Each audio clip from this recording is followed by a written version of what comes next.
that once they find Renatus, because I try to introduce my clients to Renatus too, they're like, oh my gosh, this is the oasis of finding good real estate sound strategies. So you're in the right spot for that. But I just don't want you to think that I'm saying everybody has to fit into the same mold of single-family home rentals in your backyard. They could be around the country. They could be in a market that's better than the one you live in. They could be near your grandma. They could be where your kids are going to college. I don't know. So just relax. Don't stress out when I say buy rentals. Just realize it's part of the master plan. And as long as you put that karma out there, you put that positive energy that you are going to buy rentals someday, what happens? It starts to happen, right? You start to bump into the right education, the right people, and the right projects. And as you're getting out of debt, you're building cash reserves, you're building your business, you're maintaining your day job, if that's part of the equation, rentals will naturally happen in the right way. So don't overthink it, don't stress out. But here's my mantra. Here is my recommendation that many of you have heard on my radio show, to newsletters, to blog articles for years. Make the goal, here's my challenge, make the goal to buy one rental every year. Just make the goal to buy one rental every year. And as you put that energy out there, it'll start to happen. I want you to look at 50 rentals before you buy one. Don't buy the first thing that comes along. Don't get emotionally attached. As Chris Albin, how many of you are already taking his classes in this essential course, the guy's a genius, I love him. I sit in the back of his class and take notes. He sits in the back of my class and takes notes. We'll go to dinner and we're fighting over who we're going to talk about, because I'm like, dude, you got to teach me. He's like, no, let's talk taxes. He's so awesome. I'm just like you out there trying to buy rentals.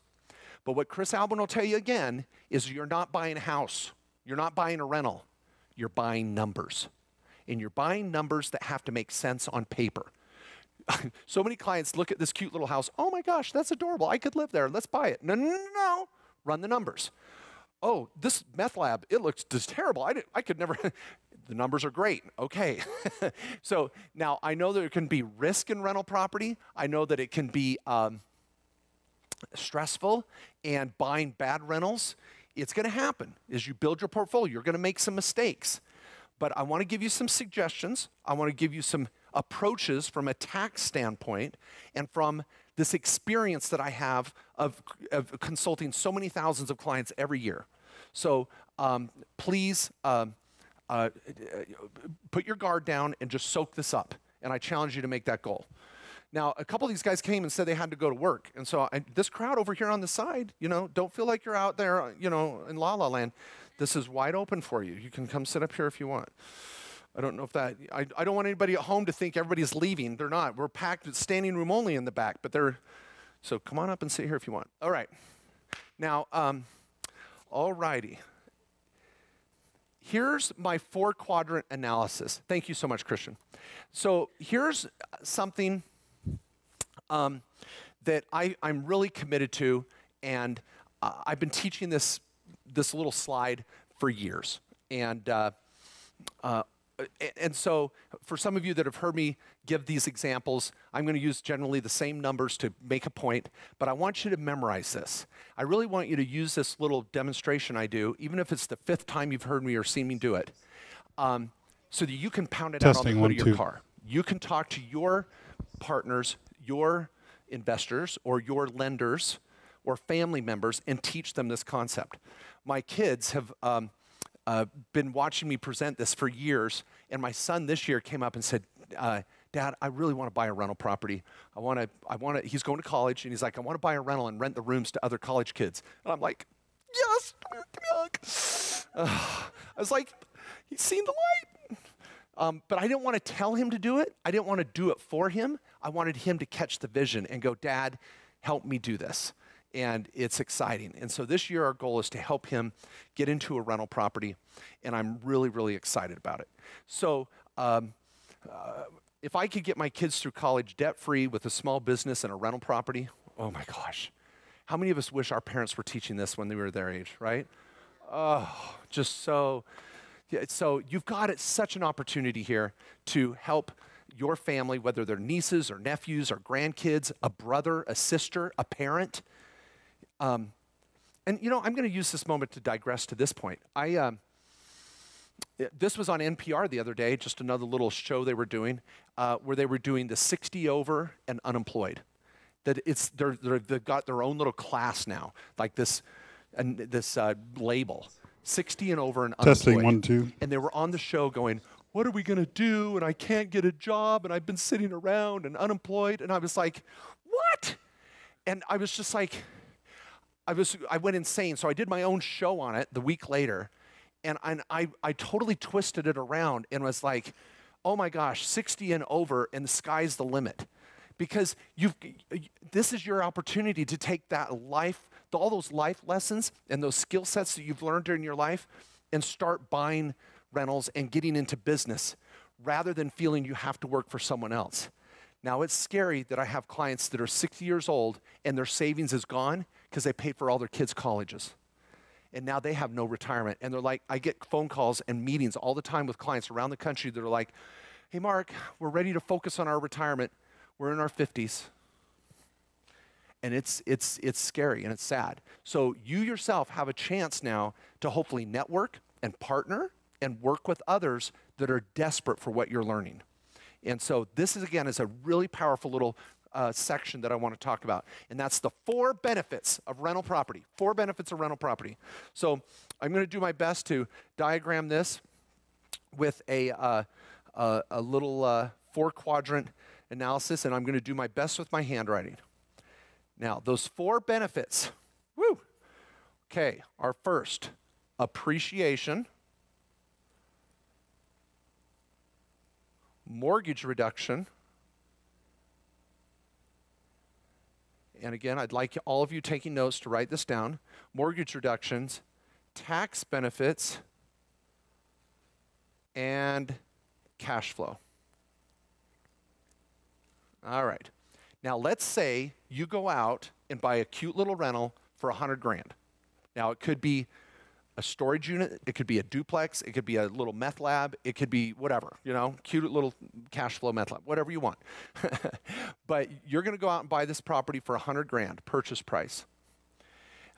You're going to put down, let's do a down payment of 10% down. So you're going to be into this $10K, and you're going to have a mortgage of $90,000. Maybe you do seller financing, subject to, lease option, I don't know, right? But there's all sorts of strategies, and you could partner with others on this. So keep your guard down. Some of you are like, Mark, I don't even own my own home yet. What are you talking about? Hang tight. You've got to learn these principles, because how can, you know, the universe bless you if you're not learning what you need to implement it when it comes, right? We've got to soak this in and make it a part of us. Now, Chris Albin may tell you, hey, you spent too much, and you should have done this with 0 down, and you could have bought something a little cheaper too. You know, there's all sorts of options, so hang with me. Now, $100,000, you're into this. You're into it $10,000 on a $100,000 property. Now, let's say you get 5% appreciation. What's going to go up in value? Your $10,000, 5%, or the property for 5%? Property, that's the appreciation. Now, some of you may go, well, Mark, have you seen the market the last 10 years? It's been like this and up and down. Blah, blah, blah. Guys, the real estate market has not been like this. The real estate market's been like this. And over time, over the last 50 years, real estate, rental long-term real estate, in all these different markets nationwide has averaged over 6.74%.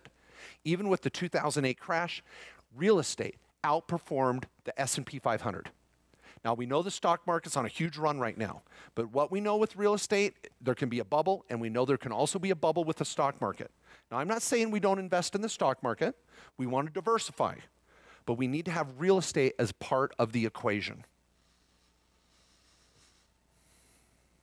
I want to digress for just 2 seconds on this.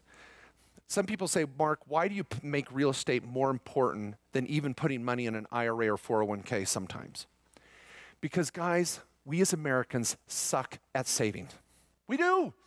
I hate to say it. I do. Americans are bad at saving. We have one of the lowest saving rates in the world as a nation. How many of you have tried to put away $50 a month, $100 a month, $1,000 a month, right?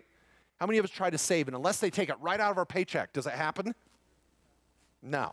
We kind of are bad at that, right? Well, when you buy a rental property, a lot of times it's the sensation of being stuck. You put all this work, you went out and bought this rental property, and you're like, oh, I've signed on the dotted line. I got to make this work now. It's like a forced retirement plan. And there's those times when you're like, oh, there's no tenant. This sucks, or I hate this rental, or whatever. And then all of a sudden you get on a great run with great tenants and things are going well, and you're like, oh my gosh, that was the best thing I ever did. I better look for another rental. And then you get a second one. And then you learn more and learn how to manage your property manager and manage your tenants and buy better rentals. And all of a sudden you've got your third and your fourth. And you start building a retirement plan with cash flow rental real estate that's tax preferred and tax-free cash flow. Oh, you don't want to cry? Isn't this great? So I say again, 5% is conservative. And in the long run, you're going to get great appreciation. So if I get 5% appreciation on 100 grand, how much did I make? 5 grand. Now, well, the cool part here is you made 5 grand, but you didn't take it out. You're not taxed on it. You still have this rental. These rentals, you're going to keep 7 to 10 years. 7 to 10 years. So you're into this bad boy, and you just made 5 grand. How much was your investment? 10. What's your ROI in this quadrant? 50%. Your ROI is 50%. You invested 10, made 5. No tax. You might never pay tax. You might do a 1031 exchange, charitable remainder trust, installment sale. One of the best tax strategies, you've heard me say before, what is it? Dying. What is your best strategies? Because your family gets stepped up basis, they sell the property tax free. I've been trying to talk clients into the strategy for years, and they don't get it. I don't know why. It's just kind of crazy. Okay, now that's your first quadrant, appreciation. Now mortgage reduction. We want to buy rentals that cash flow, or at least break even cash flow. Chris Alvin will tell you got to demand better. But we want to make sure our rentals cover PITI. Now, you're going to start learning these terms, and many of you have already been through some classes on this. But what does PITI stand for? Principal. What was it? What? Interest, taxes, insurance. And that's the insurance on the property and property taxes. Okay. Now, if I can get rent to at least cover my PITI, look what's happening. Who's paying the mortgage payment for you? The tenant. The tenant's paying the mortgage. So your property's going up in value, and as the mortgage gets paid, what's going to the mortgage balance? It's going down. So you're building equity, and you didn't put any more money in. You bought this property, and it at least covers direct expenses. So now you're building this cash equity and no more investment on your part. The mortgage reduction's going down as the property, as the mortgage payments are being made by your tenant. So if let's say it's $2 grand a year, maybe $150 a month. Just now, we know there's going to be interest involved and more interest up front, but let's just say it's $2 grand.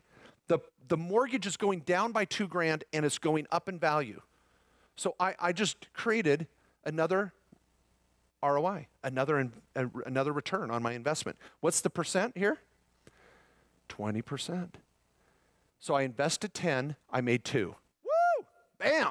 Feeling it?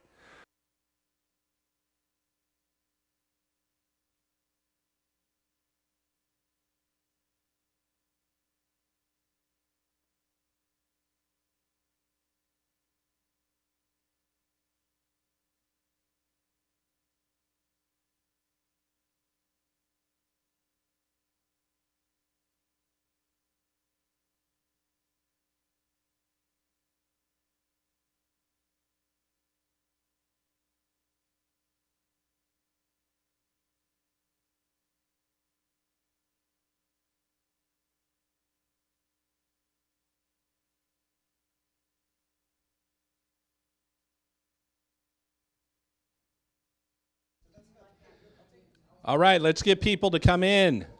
Hello. I always feel silly in a little room like this with a microphone. I do. However, I've got a boss in the other room right now.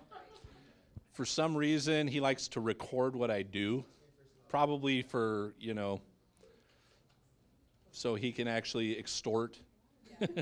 put up on Facebook and say, if you don't do what I say, right, for extortion purposes. So I'm actually, the only reason I'm talking to this isn't because you can't hear me, but because I'm being recorded and it's connected to that. But let's go ahead and have everybody come on in, have a seat. So how's everybody doing today?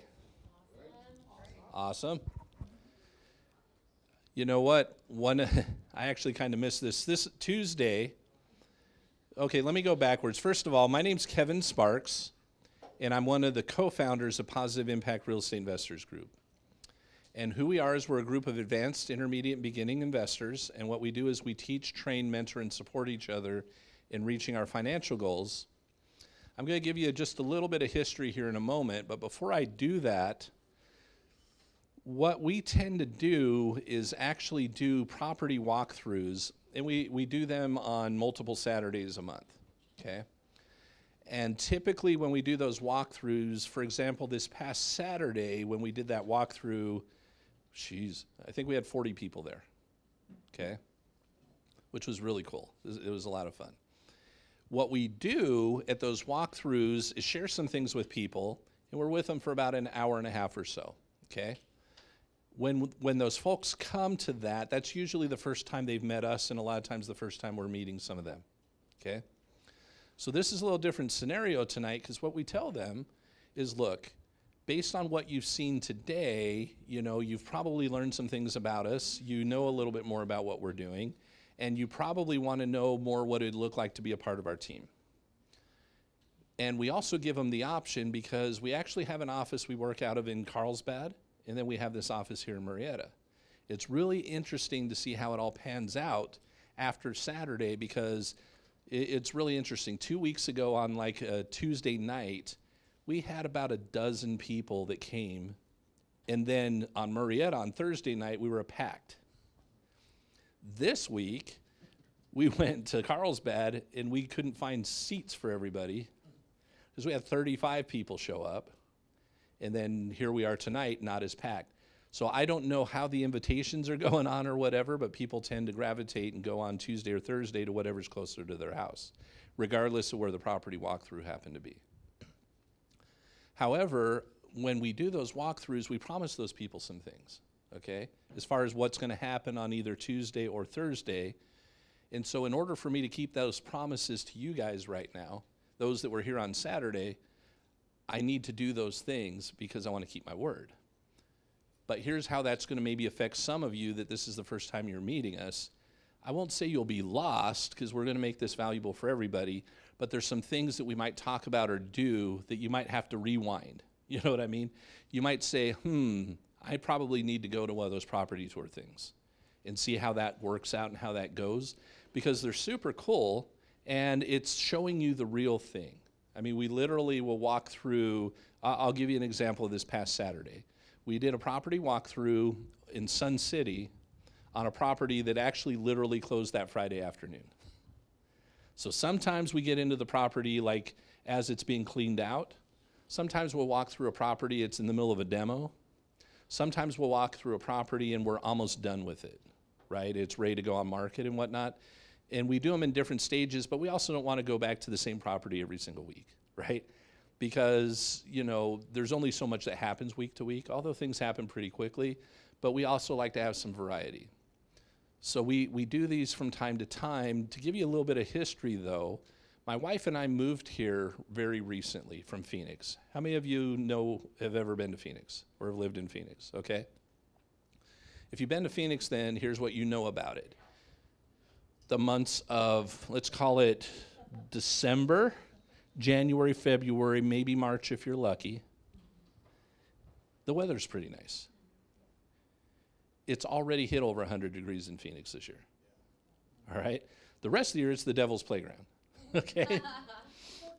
And from heat, right? I'm not talking the people are evil necessarily, maybe a few of them, okay?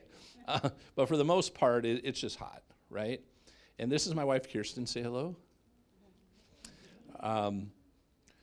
We actually set a goal a few years ago, and we said, hey, look, when we get to a point where our businesses and things that we have out in Phoenix will run themselves with or without us, what do we want to go do?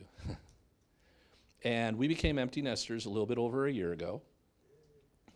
Yeah. I know, for 1 second it's boo-hoo, and then yeah. It didn't like, we'll see him again sometime.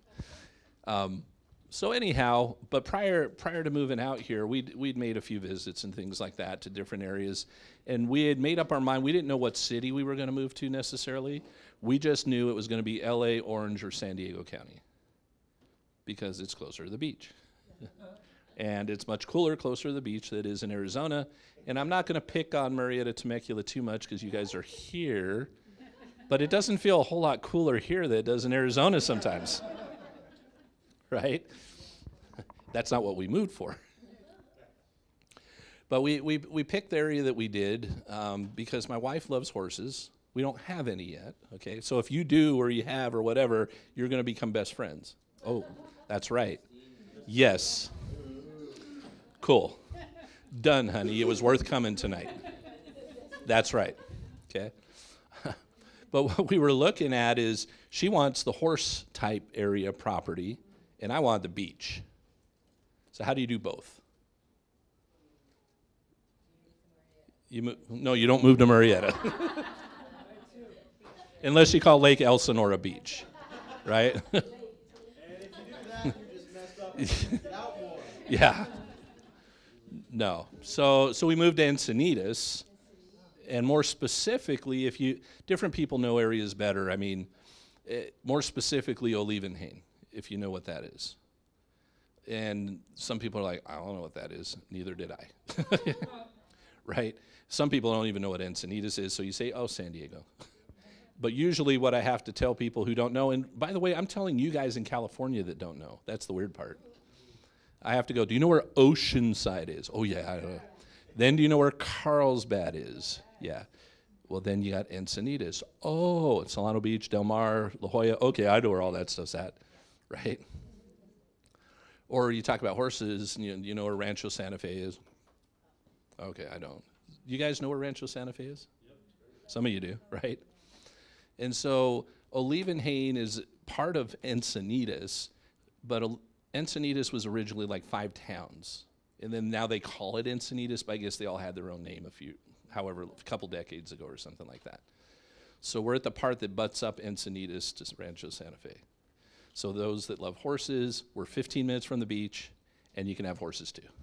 Yeah! The best of both worlds, right? So anyhow, but we didn't move here for business. We moved here for lifestyle and for choice. You know, some of you guys maybe want out of here. That's okay, but we didn't. We're the goofy ones that want to go to California, right? And everybody goes, well, why would you want to move to California? It costs more to be there. Well, because we're real estate investors, right? If you do it right, the profits are commensurate with the values of the property. So I'll give you an example. Your average house in Phoenix is going to be about $250,000, $300,000. That's kind of your median home price, right? If you're a good fix and flipper and you do things right, on the low end, you'll make 30,000, 40,000 on a flip, and then you might make 50, 60, 70, 80, just depends, right? If you do it right here and you're at an 800, I know not right, but like where we're living, if it's an $800,000 home, but you can flip it and you make 80, 90, 100, 120, does that make up the gap of difference from moving somewhere? But the average person just thinks, they don't think in those terms, right? They're just trying to say, you shouldn't move there, it costs too much. I'm like, that's exactly one of the reasons why we want to be there. And they look at you kind of weird, right? So anyhow, it's because of the cost of real estate. In October of 2015, myself and some partners of mine had an experiment we put together, okay? And this experiment was to see if we could help teach people and train people how to invest in real estate and actually have them actually become investors. You're like, well, what do you mean? If you're going to teach somebody to do something, wouldn't they become that? You would think that would make sense, right? But has anybody ever actually been to like a seminar in a hotel room because you wanted to learn how to invest in real estate? Right? You went to maybe that introduction or whatever, and some of you went further than the introduction, right?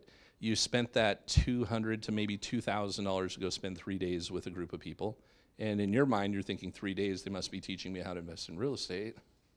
I mean, why? What else are they going to do for 3 days? And that's this thing's about real estate. Has anybody ever actually done that? You know, maybe that $200 to $2,000 to go do that 3-day thing with these people. If you haven't done that, I'm going to save you some headache and hassle. If you have done that, I'm sorry. Okay? But what would have happened had you done it? Because if you have done it, you're going to know that what I'm telling you, this is how it works. They do spend 3 days with you. And why do I say $200 to $2,000? Is it because you can pay one or the other? No, it's because this guru charges $200, this one charges $2,000. But you don't know any better. You just, whatever guru you get, it's going to be their introduction for their 3-day. But the 3-day is designed for a specific experience for you and for the company. The experience for you is to get you hyped up and excited about doing real estate investing. Notice I didn't say to teach you how to do real estate investing. You're like, well, wasn't that what the 2-hour dealie was for? No, that was just to get you to spend $200 to $2,000 so that they could pay for their advertising costs that got you there in the door in the first place. They actually don't make a whole lot of money there. That pays the speaker who got you in and all that stuff. They make their money later. The 3-day thing, though, they spend all this time with you, but they've got you out of your environment for 3 days. And what they do is over that 3 days, they hype you up, but they will teach you a few things, just not how to go do deals. They will teach you, though, how to tap into every resource you have because they're trying to figure out if you can afford the boot camp they're going to lay on you, right? And they're prepping you for that. And they're also weeding through going, okay, these people you'll ignore, these people will pay attention to. You didn't know that's going on to you, but that's what's going on because they got 3 days to figure that out. On average in this day and age, and I know there's some a little bit less, I know there's some a lot more, but on average for that boot camp, they're going to charge you $40,000 to $60,000.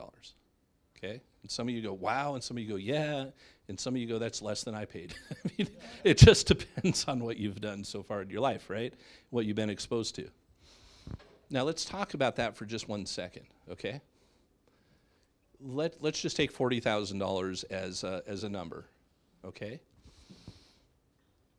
Let's think as an investor, not what that class costs. If I could invest $40,000 in something and I could turn that to 4 to 5 times that money in 12 months, would that, as an investor, would that be good? That'd be phenomenal, right? Don't you think this is some of what they're telling you? Right? Because they're prepping you. Because if you could take that $40,000 and you go out and make $120,000, $160,000, $200,000 over the next 12 months, would that have been worth it? Yeah. Is that cheaper than your college education? Yeah. Right? Does that pay you better than your job does? Probably, yeah. Yeah, right. They're getting all this out of you, and then by the time it's all done, you're going, yeah. And then the ones that get enough of that going on, they now will do that $40,000 to $60,000, okay? And that would be fine, because now they will actually teach you. Now you get to go to the boot camp. The boot camp's 4 to 5 days long, typically. They'll take you from about 8 or 9 in the morning to about 8 or 9 o'clock at night for that 4 to 5 days straight. And when we're buying into this thing in the first place, here's what we're thinking. We're just thinking about the 200 and I'm going to be rich or the millionaire or whatever, right? What we're not doing in our own head is going, I'm paying $10,000 a day to do this thing. Because it only goes on for 4 or 5 days. I'm not going to debate if the information's any good or not. Let's pretend the information is 100% accurate, spot on. So, and they're really teaching you the truth about how real estate investing works. What is the problem with this model? The problem with the model is this. Think about things that you're good at, okay? Everybody in this room is good at something, okay? But think about things that you are actually good at, that you got exposed to and became good at in 4 to 5 days. How many can you think of those things in your life?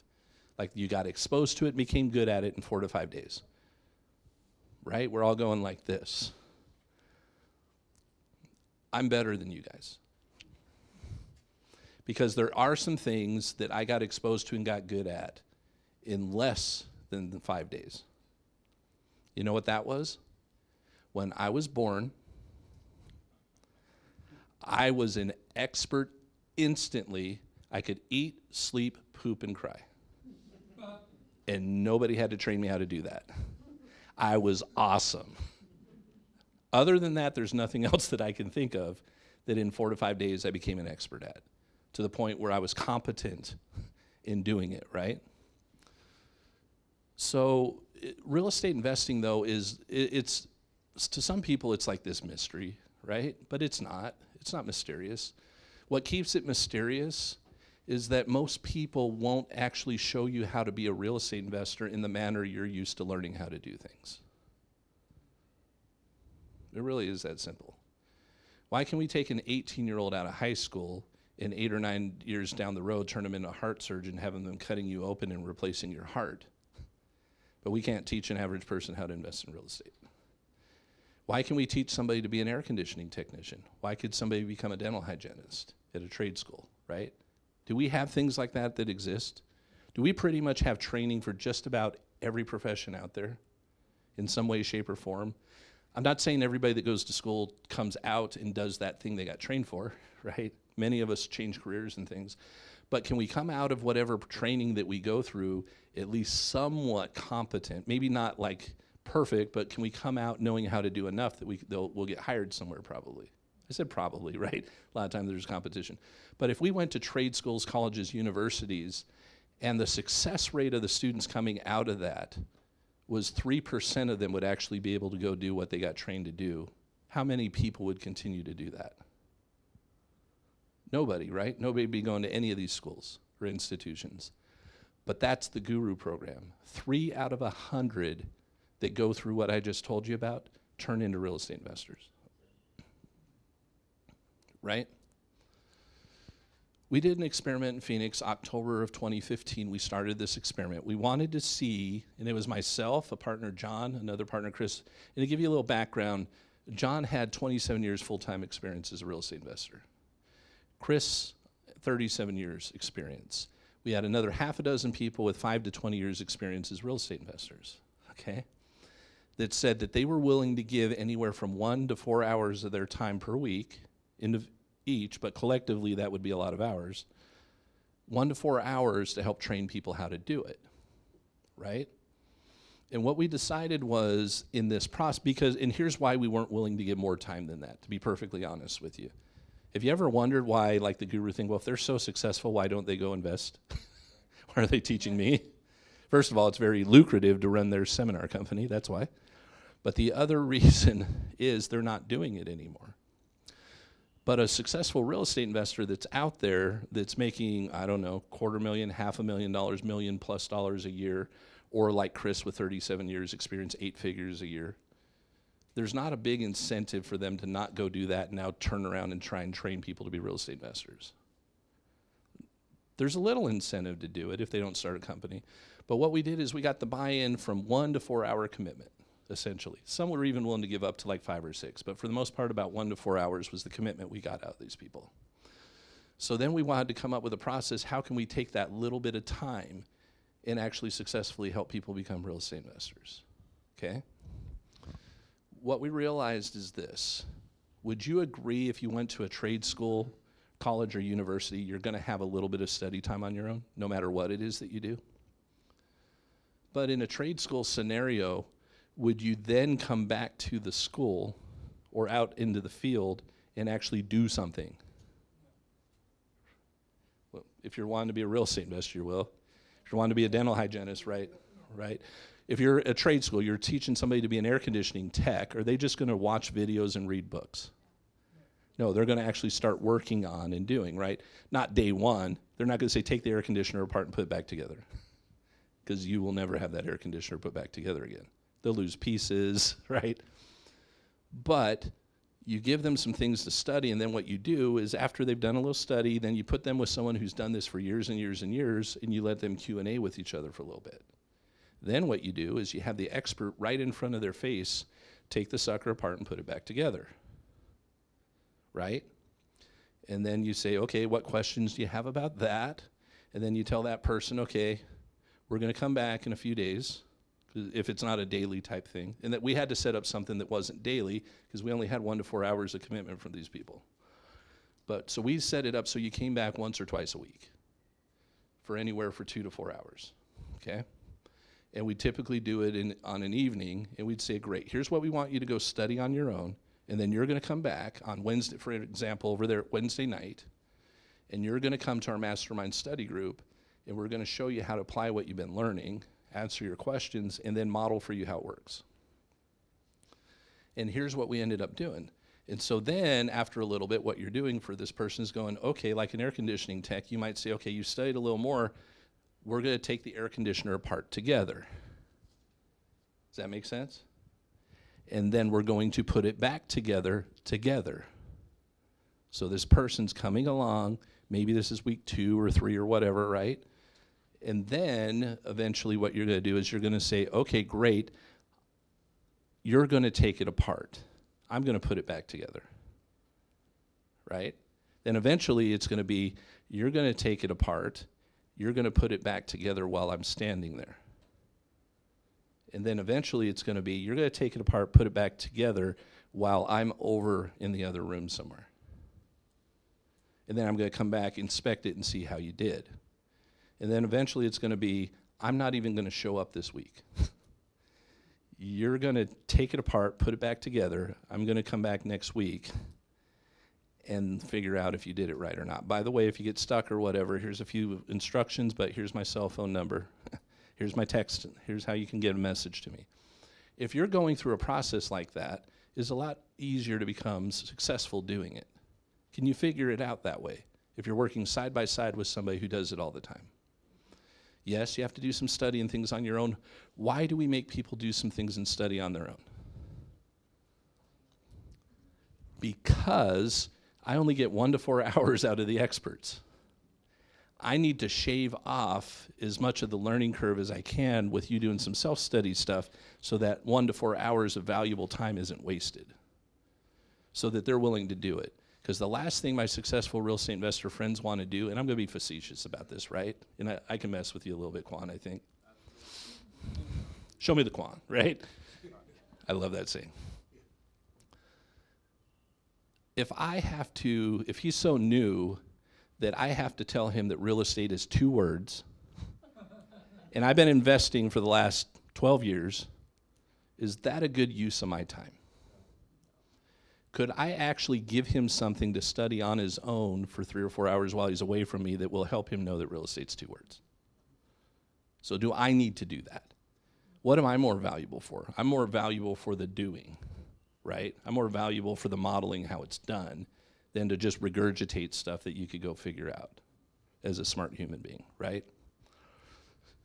So here's what we ended up doing in Phoenix. We put together a process, started off helping out a handful of people, and the process is working so well that typically somewhere between the 60 and 120 days, the people who've come on board to learn how to invest in real estate, somewhere between the 60 and 120 day mark, most people are involved in some kind of profitable transaction.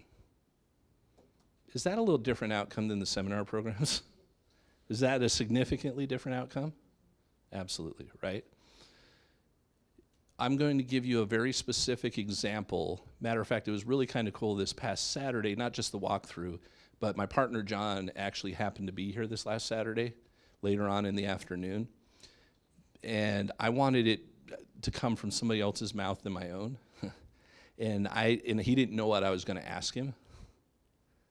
It's kind of nice when you can ask questions and know that you're safe. You know why? Because you don't fudge stuff. You only have to worry about what's going to happen when you ask somebody a question if you had said something inaccurate or incorrect in the first place. But as long as you're not inaccurate and incorrect and you're not hyping things up, and then you ask somebody to verify it who doesn't know you're going to do it, and you're taking a total chance, you're pretty safe, right? So what we did, this is a very specific example. We had a period of between 30 and 90 days that we had brought on board 35 new people to our team. Brand new, had not invested in real estate before, okay? And we said to these folks, we're gonna put together a mastermind study group specifically for fix and flipping and wholesaling. Now, we do a lot more real estate than just fix and flips and wholesales, just so you know. For those of you who are like, I'm not even interested in that stuff, don't worry about that. We pretty much have people on the team that cover everything from dirt to skyscrapers and everything in between, so you don't need to worry about that. What we did, though, is this group of people were ones that wanted to learn fixing, flipping, wholesaling. And we said, we want to have a commitment from you folks, okay? Here's the commitment we want from you. We want you to commit to 5 months. 5 months that you will come spend time with us every single week for 5 months, for 2 to 4 hours minimum, maybe up to 6, for 5 months. If you miss a week or two here and there, that's okay. You miss too many, we don't give you the boot. We just say, you know what, you're still plugged into part of what we're doing, but we need to kick you out to the back end, and you can come back around the next time we go, because if we get too far behind, we're dragging everybody with you, right? So your commitment is 5 months, 2 to 6 hours a week. We're going to give you homework to do, and you have to do it to make this valuable when you're actually spending the physical time with the real estate investors that know what they're doing. And then we took my partner, John, and said, John volunteered. He said, I'll lead the mastermind study group for the fix and flip side of this. Now, granted, he's done this for 27 years, full time, right? Been involved in well over 1,000 transactions. And he tracked the last 204 deals he'd done. And he knew I was actually off on the number. I was telling people that it was taking him 110 days. He was actually doing it in 100 days. And I was off on his profit by a little bit. His average profit was 32 grand per house, and he tracked the last 204 deals he'd done. So from the time it was under contract originally to putting a profit check in his pocket, and this was investing in Washington State and Arizona, okay? He knew that it was 100 days and that his average profit was $32,000. That was including paying all costs and paying his partners. That was his profit. That's his net, right? Would you feel confident if the person that's guiding you through fix and flips knew his business that well, that he could lead you, and you knew he was the one that was going to kind of help lead you through this? You're responsible to study and do things, but he's going to be a guide. Would you feel pretty confident? And then what we did is we took Daniel and Lisa, their boyfriend-girlfriend. They'd only been investing at that time for about a year and a half. Their first year as real estate investors is they came, and they started with our team. They didn't know how to invest in real estate. They took on wanting to do wholesaling from the beginning. Their very first year, they completed and got paid on 13 wholesale transactions. This is part-time, and had 7 more in escrow. By the time 6 more months had rolled around, they had completed 21 more deals and had 3 fix and flips going. That was about the time that we asked them to participate also with the mastermind study group as kind of guides, and they were to guide the wholesaling part of it, right?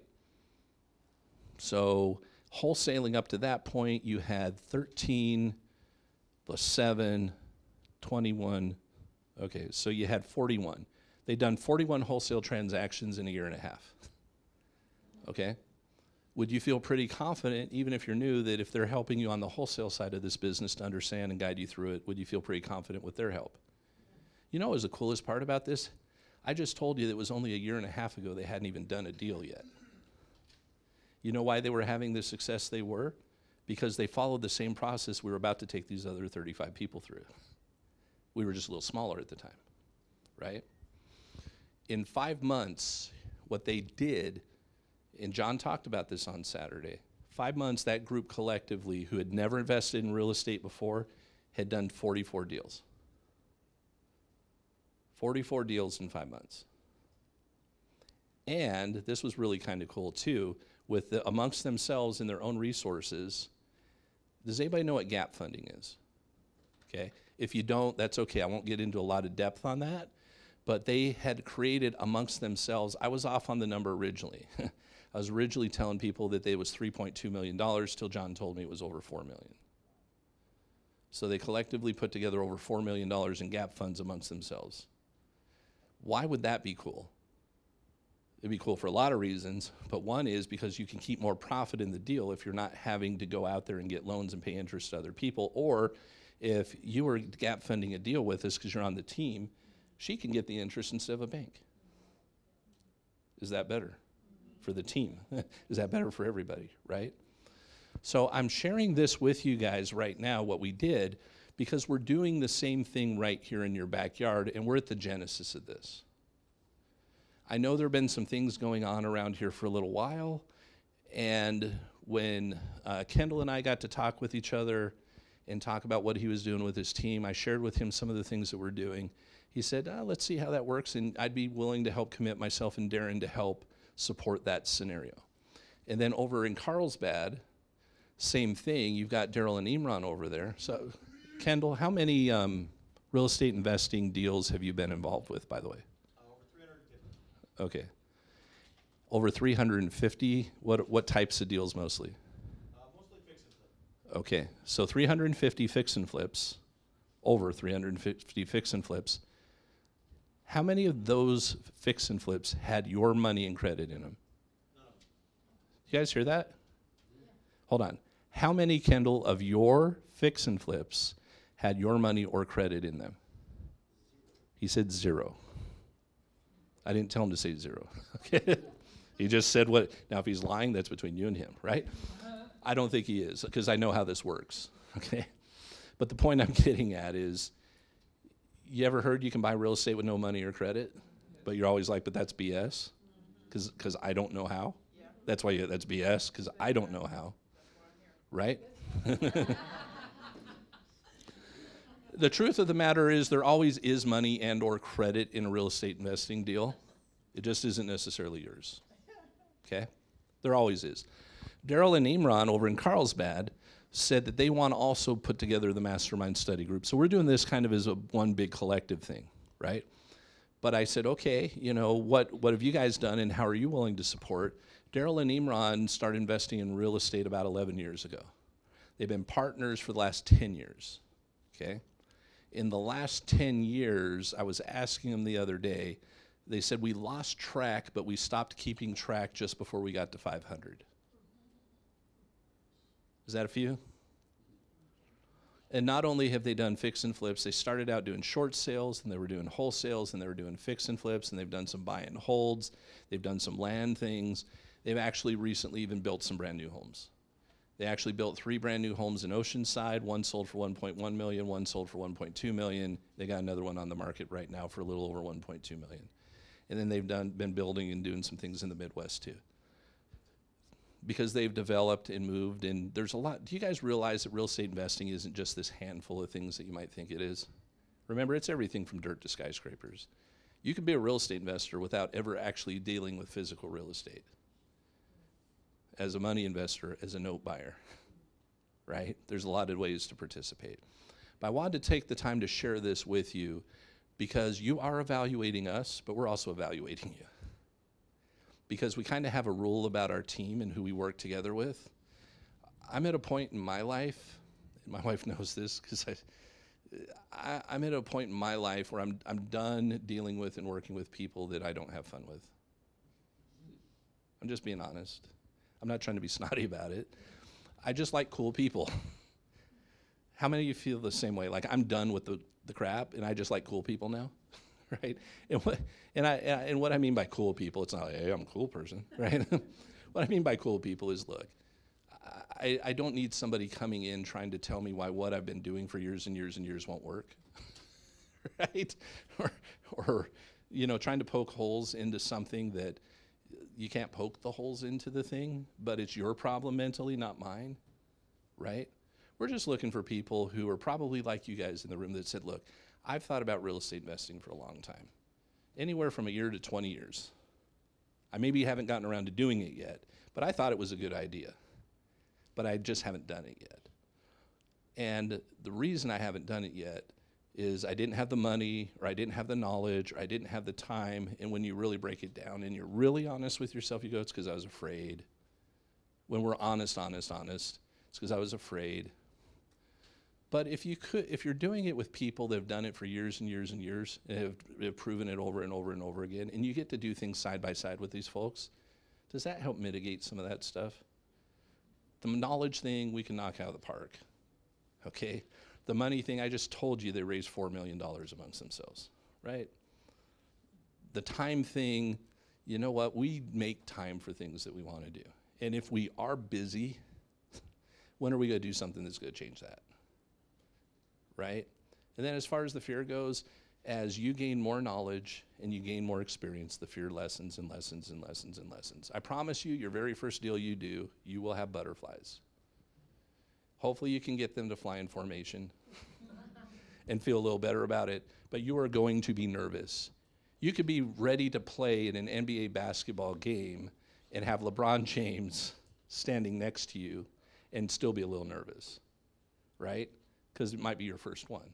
But chances are if you've got LeBron on one side and Kevin Durant on the other side, and Steph Curry over here and James Harden over here, chances are you going to win that game?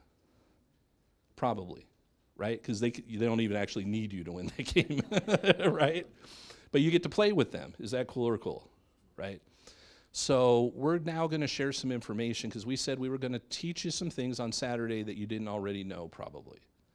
And so we want you to get value. Regardless of if we work together or do things together or not, we want you to leave tonight having learned something and done something that maybe you could go take home and apply and make your life better, okay? What I decided to do is I've done over time a lot of live presentations, and I'm tired of hearing myself. Do you guys talk to yourself and get tired of hearing yourself too? And I've learned something over the years.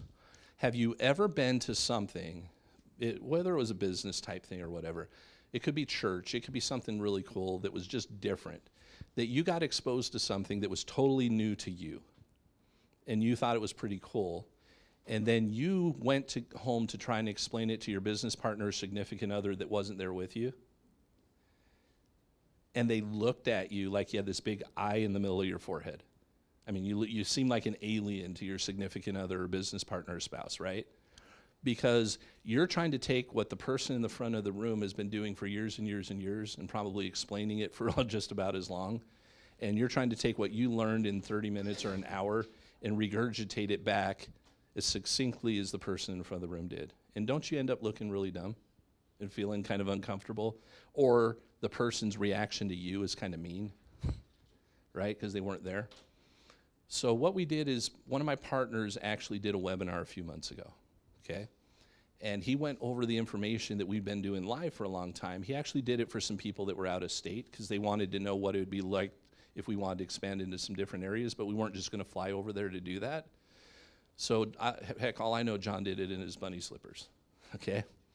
But he did this, and I liked a couple things about it. The number one thing I liked about it, he pretty much covered everything that needed to be covered in a short period of time. And that was the second thing I liked about it. He got it covered in 38 minutes, what normally took nearly an hour and a half in a live setting. So is shorter better than longer sometimes, right? So we're going to keep it short so that you get that. But the other benefit is if you see this and you like it, which you probably will, and there's someone else that you feel should have saw it also with you, but they weren't here with you tonight, whoever invited you to be here is your key to everything that we do, okay? That person can get it from me and get access to it for you, and you could possibly share it with that person too. Is that fair enough?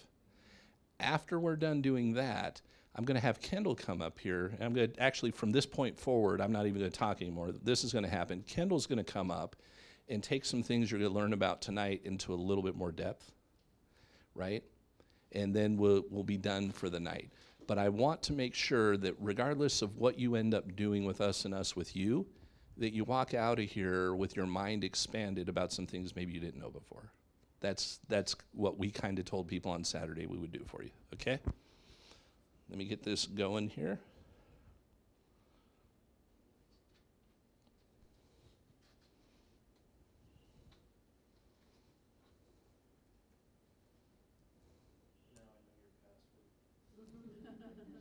I'll change it.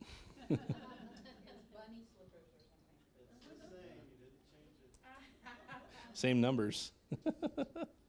All right, let's pull this off of here for a moment. Okay, one last thing before I start this.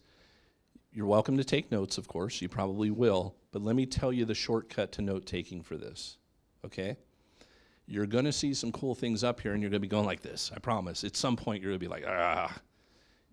And you're going to miss stuff if you do that. I give you permission to use your cell phone to take pictures of slides. Then you can take a little note, go back to it, okay? So I give you permission to do that. You just can't go post them on the internet, okay?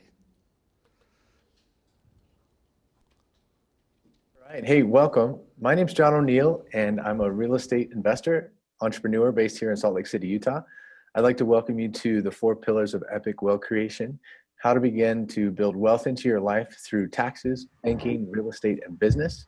We're going to go through some fantastic information, and I can't wait to show you what we have to do. So make sure you get a pen and paper out, take some notes, write some of these things down on 2 basic concepts that we're going to cover. We're going to cover how to keep more cash flow in your life and how to build cash flow through real estate and business. And so let's just jump right into it. I'm excited to make this happen. This is me. I'm John O'Neill. I'm based here in Salt Lake. Like I said, it's my wife, Christina. I've been investing now for only about 5 years in my own real estate. For all of my life, I've been investing in real estate, and so have you. It just might not be real estate you own. But I started to learn how to flip houses, gain rentals, do creative acquisitions, raise money for purchasing real estate through self-directed retirement accounts about 5 years ago. I've bought over 19 properties. I've flipped 12 of them. I've averaged a net profit of almost $40,000 each, which is about what I used to make swinging a hammer for a living as a contractor. I started in construction trades when I was 13. I built up my business, and that was fantastic for a while. And then the crash happened.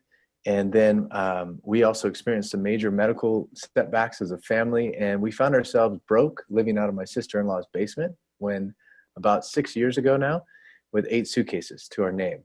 And so I had to restart. I was roofing people's homes for $12 an hour. And when I began to learn about real estate was through the system I'm about to show you right now. I've been able to, like I said, acquire a lot. I now have a passive income of almost $30,000 a month. I'm 34 years old. Based here in Salt Lake. And the best thing about that is I've helped a lot of other people learn how to gain access to systems that produce revenue into their life. And so that's what I'm here to share with you. Not just my journey, but how I've accomplished what I have through these concepts. Here's some of what I've been able to do with it. These are some of the houses I've been able to acquire. The very first deal I ever did was a short sale. I didn't even know what that meant. And it was negotiating with the bank to get the property short of what was owed on it.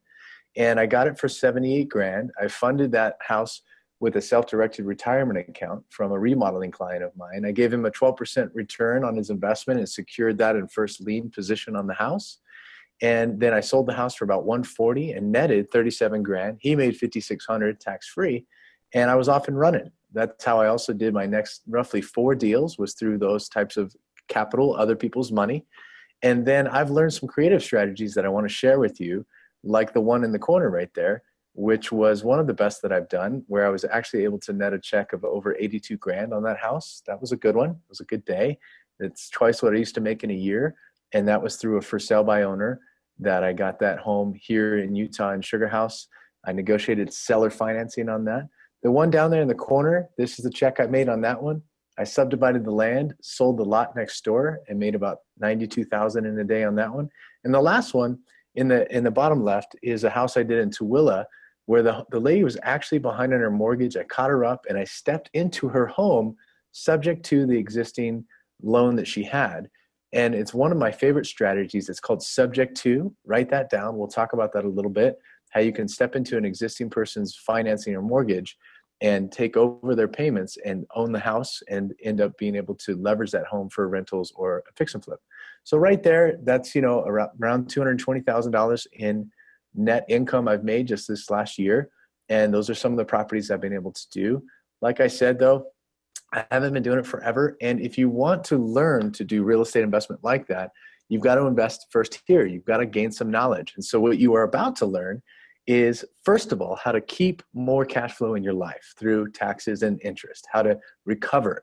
And then secondly, how to build it by learning to find all the money you need to invest in real estate, regardless of where your credit is right now, and being able to use a fantastic velocity banking strategy that we teach that helps people to do it. So I hope you're ready. Hope you're buckled up. And if you are, do this for me wherever you're at. If you're ready, say ready. Okay, I'm just going to assume that you said that because we're going to dive right into it. Okay, cool. So the first pillar is taxes. The reason we talk about taxes first is it's the first and largest expense in your life. More than food and clothing and shelter and entertainment, the rest of your life you will pay in taxes. The saying goes, death and taxes. So let's talk about it for a second. It's a really important pillar of understanding how to build wealth. How do you keep more in your own life and stop paying so much in taxes? Well, the first and number one rule is to be a business owner, right? Don't just be an employee, because you don't have choices on how you take in your income. And people pay a lot more in taxes on income that they take in that is earned income than they take in on income that they take in through passive real estate strategies and business. So we're going to dive into that and talk about that. The second pillar we're going to talk about, a pillar of building wealth. And when I talk about wealth, by the way, I'm not just speaking about wealth of money. I'm not just talking about how much money you have in your bank account. I'm talking about wealth of time. I'm talking about wealth of lifestyle, wealth of relationship, wealth of network. I'm talking about how do you design your life so that you control it. Well, first, learn to recover cash through paying less in taxes by being a business owner and real estate investor, accessing over 400 tax deductions instead of 15. And secondly, learn how to stop paying so much interest on the loans in your life, on your student loan, your car loan, and your mortgage loan. Literally a strategy that will show you mathematically how to pay those loans off in 1/10 of the time by using money differently. So I'm going to dive into that. And then real estate. So you're all investing in real estate. I guarantee it. I promise it. No doubt about it.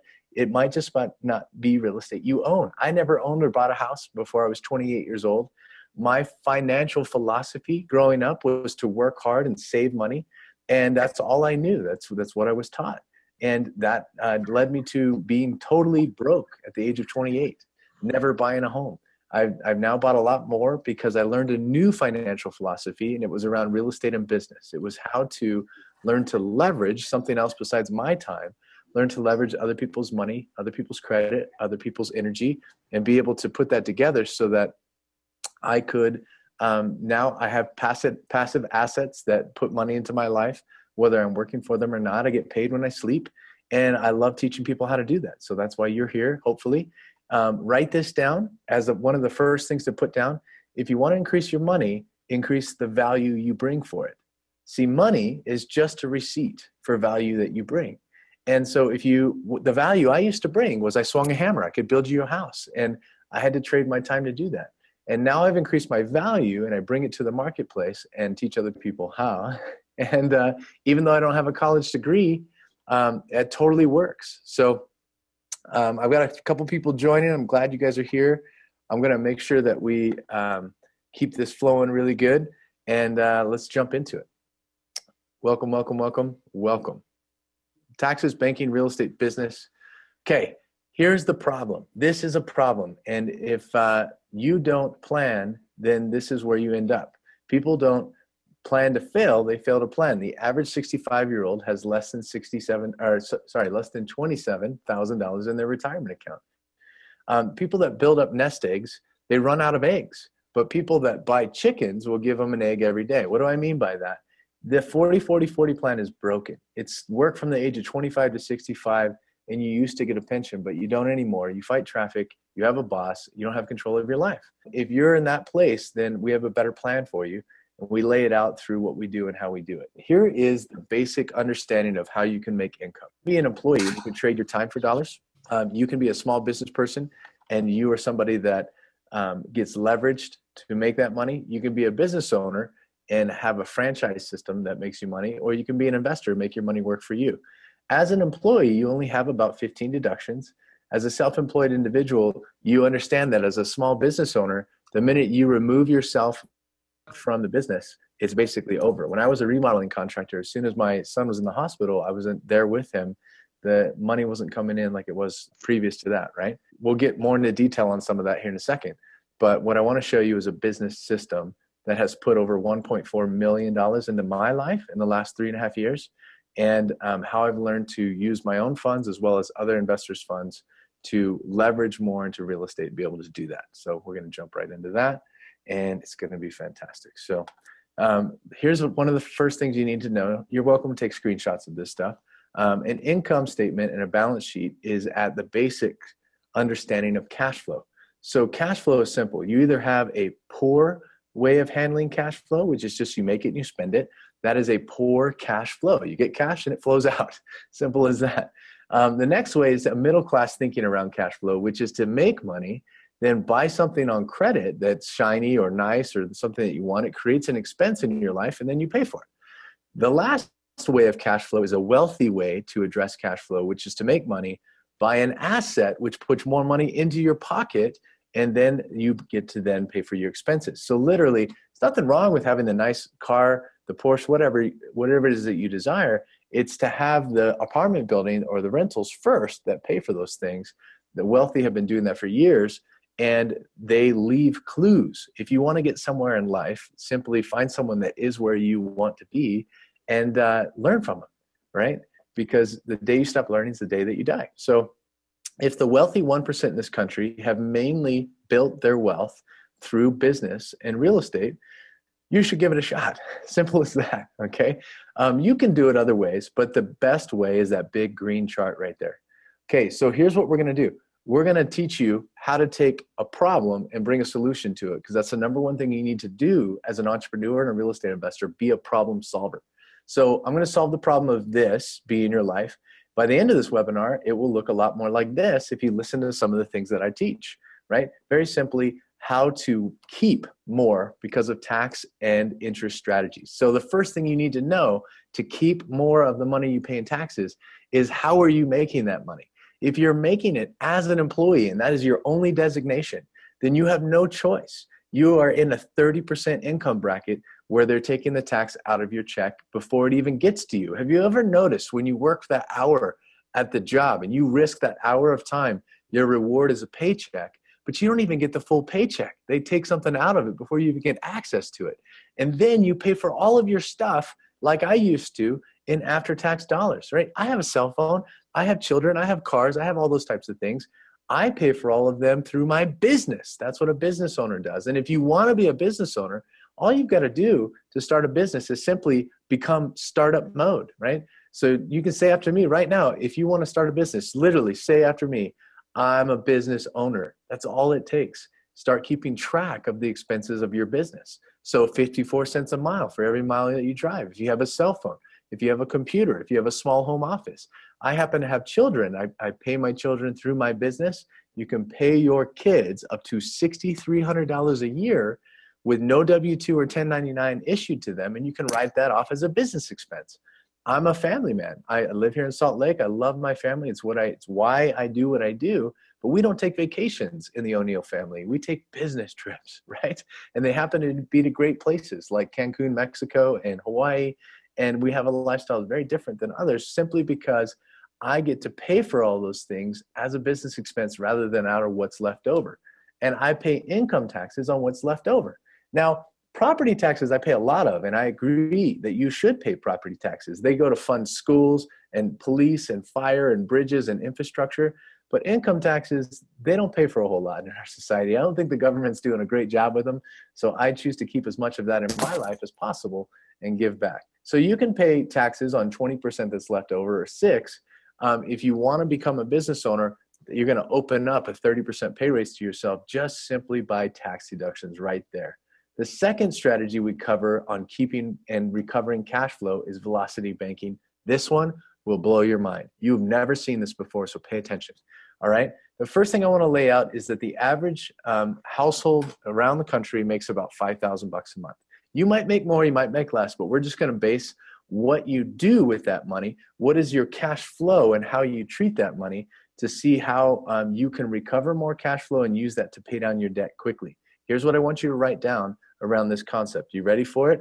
Write this down. This is super important. If there's only one concept you take from me, it's this one right here. The wealthy use credit as leverage. We learn to leverage credit rather than our own time to acquire more. So we use credit as leverage, and then we use cash as velocity to pay that credit down. So let me show you what I mean by that. So the first thing is, let's lay out the basic family. They make $5,000 and they put it in their checking and savings account. Why do we put it in a checking and savings account? Because that's what the bank told us to do. Who do you think that benefits the most? You or the bank? Probably the bank. That's where we learn about banking, is from them. And I guarantee you their buildings are bigger than yours. So they want you to put it in checking and savings, because when you put it into savings, they go get like $11 more from the Federal Reserve for every dollar you put in savings. And they loan it back to you at 6%, even though they're giving you 1% in your savings account, which doesn't even keep up with inflation. It's insane. So take the 5. Here's what you do with it. You put it in the checking account and you pay for the mortgage. You put it in the checking account and you pay for the cars. You put it in the checking account and you pay for your, your emergency credit card over here that you ran up on credit because you had an emergency, right? So then you've got another $600 that goes to, $1,200 that pays for gas, groceries, utilities, and all that stuff. And then whether or not you understand it, you are saving, and it might be in a savings account. It might be in a 401k, which averages a 3% rate of return if you don't even count the fees. 401ks are a joke. Or you might be saving it by giving it to the government, and they give it back to you in the form of a refund in February after you gave them an interest-free loan for a year. So one way or the other, you're putting that money aside. And so I'm going to show you the biggest problem with that is your cash flow is zero. Zero cash flow, that's the problem. And that is a financial model that is not worth investing in. Let's fix it. So the way to fix this model, this is a problem. Let's talk about fixing it in your life right now. The first thing that you need to understand about a line and a loan is that they're different. They're both bank products, but they're different in the way they are treated. So a loan is something that has a payment that goes into it, and it locks that payment up, and you cannot re-access that payment unless you sell that house or sell that car or refinance it. That's the only way you can access that payment. It is goes in and you can't get it back. A line, however, the minute you make a payment on a line of credit, whether it be a credit card, whether it be a home equity line of credit, business line of credit, you can access that payment immediately, and you can swipe that card or that line to buy the things that you need in your life. So it allows you access to it, which is incredibly important. The second biggest thing that is a difference is that with loans are amortized, and they have a schedule of payment. And that payment every month is the same. It says you're going to pay this much in interest and this much in principal reduction. And then next month, you're going to pay this much in interest and this much in principal reduction. And it goes down on a schedule, on a car loan schedule of 6 years, on a student loan schedule of 40 years, on a mortgage schedule of 30 years. That's the schedule, and it doesn't change. Okay? Lines change every day when a payment is made, because it's based on daily simple interest. The minute you make a payment on a line, it reduces your balance and you pay less in interest. Interest is the second biggest cost in your life, and here's why. I'm going to show you right now. I'm going to give you the option. If I were to loan you 10 grand, would you want to pay me 21%, or would you want to pay me 6%? It's up to you. I'll let you choose. Choose quickly. And as you do that, I want to ask you, which of these is hotter, 32 degrees or 1 degree? Well, which is hotter now? 1 degree Celsius is hotter than 32 degrees Fahrenheit, even though it's a smaller number. And this is the reason I make this analogy, is I want you to know the banks are doing this to you in a loan structure. A loan is a very expensive way to borrow money compared to a line. And so this is why. They amortize a loan on a schedule. And because they amortize it, they can front load all of the interest to the front of it. That big red arc, that's front loaded interest. So literally, when you get a car loan, student loan, or mortgage loan, and you begin paying on it, the majority of your first payments are interest. And if you play that out and you buy a $200,000 house, you make a payment every month for 360 months, you'll still pay double what you bought the house for. Okay, that's a problem. But even bigger than that is this problem right here. The average American either sells the home or refinances every 56 months. If you take this out 56 months, this is how much you're paying for $13,000 of principal reduction on your mortgage. You're paying $54,200 in interest. Does that look like 6% to anybody else? No, because it's not. It's literally like over 300% interest, because people stay in this cycle of refinance every 56 months. And then people will pay for their colleges from their home. They'll pay for their cars from their home, and they'll refinance it into the loan, which is the highest interest you could ever pay is in a loan structure. Even if you didn't refinance, you would still pay $232,000 in interest for that loan. It's incredibly high. So there's a way to fix it, and let's show you how. The first thing that you need to do is treat your cash differently. Make a different choice with it. It's what wealthy people have learned to do, and what I'm going to encourage you to start doing as well. The first choice you're going to make is bypass the checking account, put all of your income onto your debt, and then stop putting your money in the savings account where it gives you less than a 1 point in interest. If it starts with a point as an interest rate, here's a maximum. If it starts with a point, it's pointless. All right? Just trust me on that. So we're going to recover $2,000 of cash flow into your life by 2 simple steps.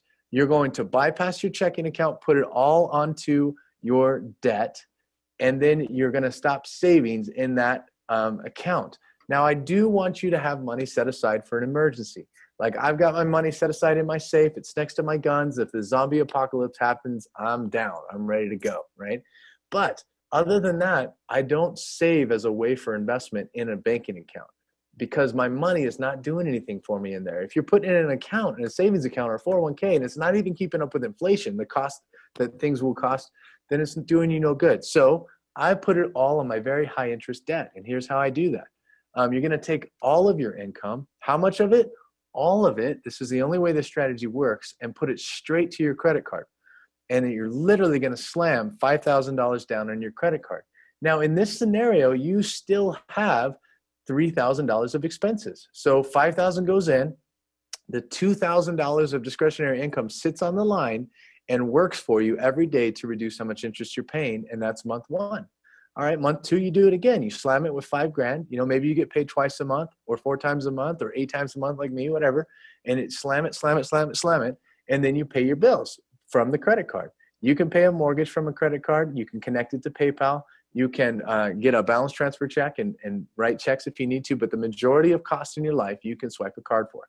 Let's say in month 3, you actually have an emergency.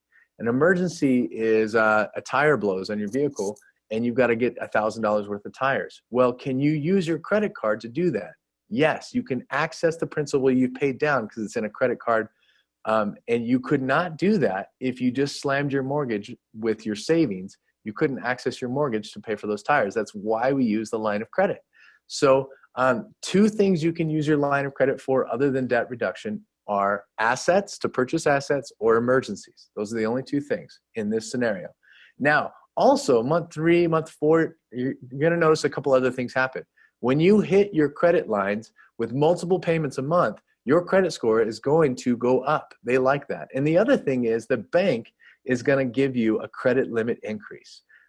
They've never given me a savings increase, but they've given me lots of credit limit increases as I've used it better, and they give me more. It's an interesting thing. So just using that basic scenario, you pay off $13,000 of credit card debt in 6.5 months, slamming all of your debt, using all of your income 24/7 on your line.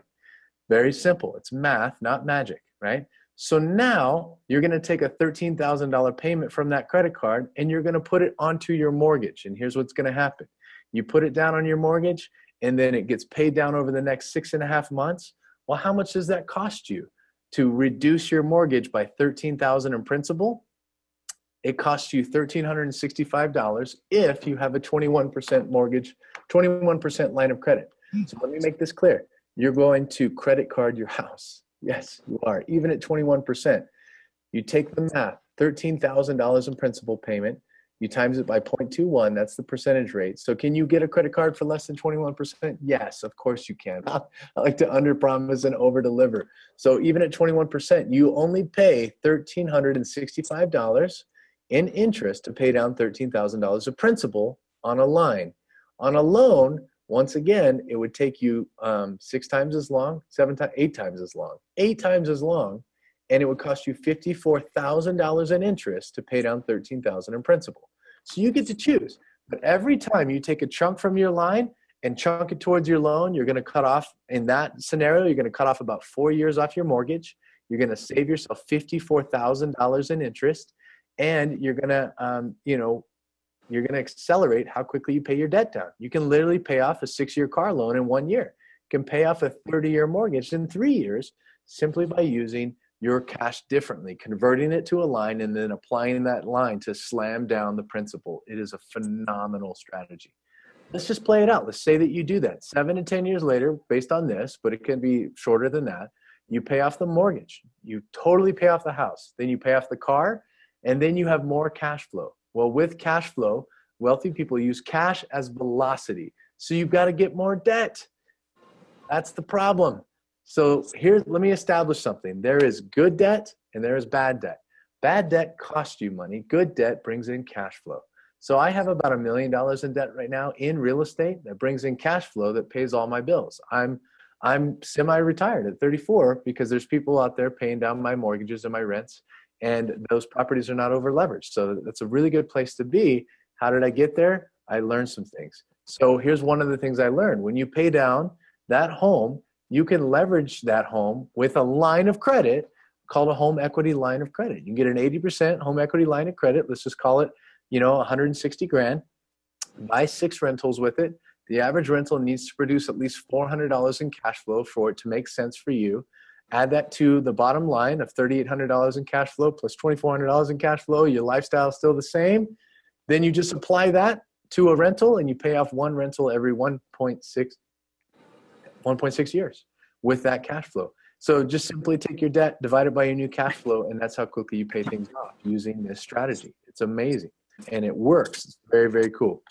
Then we just take that, and if you just play that out in the next 5, 6, 7 years, you have almost 10 grand a month coming in passively on paid for real estate. That's how wealthy build wealth, and that's how you can do it too. So that is a plan. It's a fantastic one. It's one I'm currently doing, and I understand for some of you guys it can feel like this right now, and that's okay. It's a bit of a fire hose. It's meant to be that way because I want to refer to where I learned all of this and how you can access this education, how you can get this type of knowledge to apply into your life. You're not going to get it from a 45-minute webinar with me, but you can access it through what our company provides, which is an epic solution to the problem of the 40-40-40. We have education. That education is online. It teaches you real estate and wealth management from people that have done it. So we have over 52 full-day classes in real estate investment that teach short-term and long-term strategies, including velocity banking, including some of the tax strategies I shared with you, and then how to acquire real estate. Properties and how to acquire them are very simple. You have to find, fund, hold, and sell. That's what you need to do. You can find a property with a realtor and fund it with a bank and hold it for 30 years and then sell it to your kids. You can find it through a for sale by owner. You can fund it with retirement account money. You can hold it for 60 days and flip it for profit. There's many ways that you can do real estate, and we teach them all, plus how to begin to build wealth consistently. We have a phenomenal income system that is a business and is available to you within this program, and then a community of people. So we're nationwide. I'm based here in Salt Lake, but we have communities all around the nation where people gather on a weekly and monthly basis and talk about and go through this education, and it's phenomenal. So this is our product. We have classes on real estate investment, and they cover all topics real estate related. Fix and flip, short sales, lease options, apartment buildings, tax liens, lots of different things. One class that I learned that taught me how to raise all the money I've ever needed was from a lawyer named Matt Sorensen that teaches for us, and he teaches self-directed retirement accounts. And I learned these 2 questions in Matt's class, which have helped me raise over $4 million in capital to buy homes for cash. Very simply put, it's these 2 questions. Did you know you can invest in real estate with your retirement account? Most people don't know they can do that. You can. There's a self-direction process to be able to grow your retirement account tax-free or tax-deferred. For those of you guys that have ever heard of the presidential nominee, Mitt Romney, back in the day, he had over $30 million in his retirement account, and he didn't get that by funding $6,500 a year. He got that because he self-directed his retirement account into business opportunities, into real estate, and allows it to grow tax-free, and your kids can inherit it. What I ask of people, and I'm not asking any of you, I'm not raising anyone's funds, I'm just an investor, I ask them for a loan from their retirement account. I secure that loan in first place position on the home. which is where banks secure their loans. And so that person has a very secure rate of return on a property, and they love it. They get to grow their retirement accounts tax-free. And I learned that in that class right there on self-directed retirement accounts. I learned about velocity banking in that class right there. It's about 6 hours long. It's phenomenal information online 24/7, lifetime education. It includes over 52 full-day classes taught by our investor instructors. They're practitioners at what they do. We have over 20 of them, and they're experts in their arena. So the individual that teaches our lease option courses have been doing lease options for 37 years. Our fix and flip instructors have flipped over 200 homes in the last 3 years. Our short sale instructor, he was just here in my market talking about one specific strategy called subject to, which blew my mind, that you can step into somebody's mortgage subject to their credit, and they'll sign the title of the home over to you through a seller finance. Then you can sell the home, you can rent the home, you can refinance it into your name because you have ownership. You can get a HELOC on it and buy more. It's amazing what's possible to do. And you just don't know what you don't know until someone tells you or teaches you. And this is the best system I've ever seen for teaching what we do, because it's constantly updated. Our multifamily classes, it's kind of like apartment buildings, and it's taught by Johnny Dessauer. He has over 4,000 units, makes over $100,000 a month, and teaches you how to do it.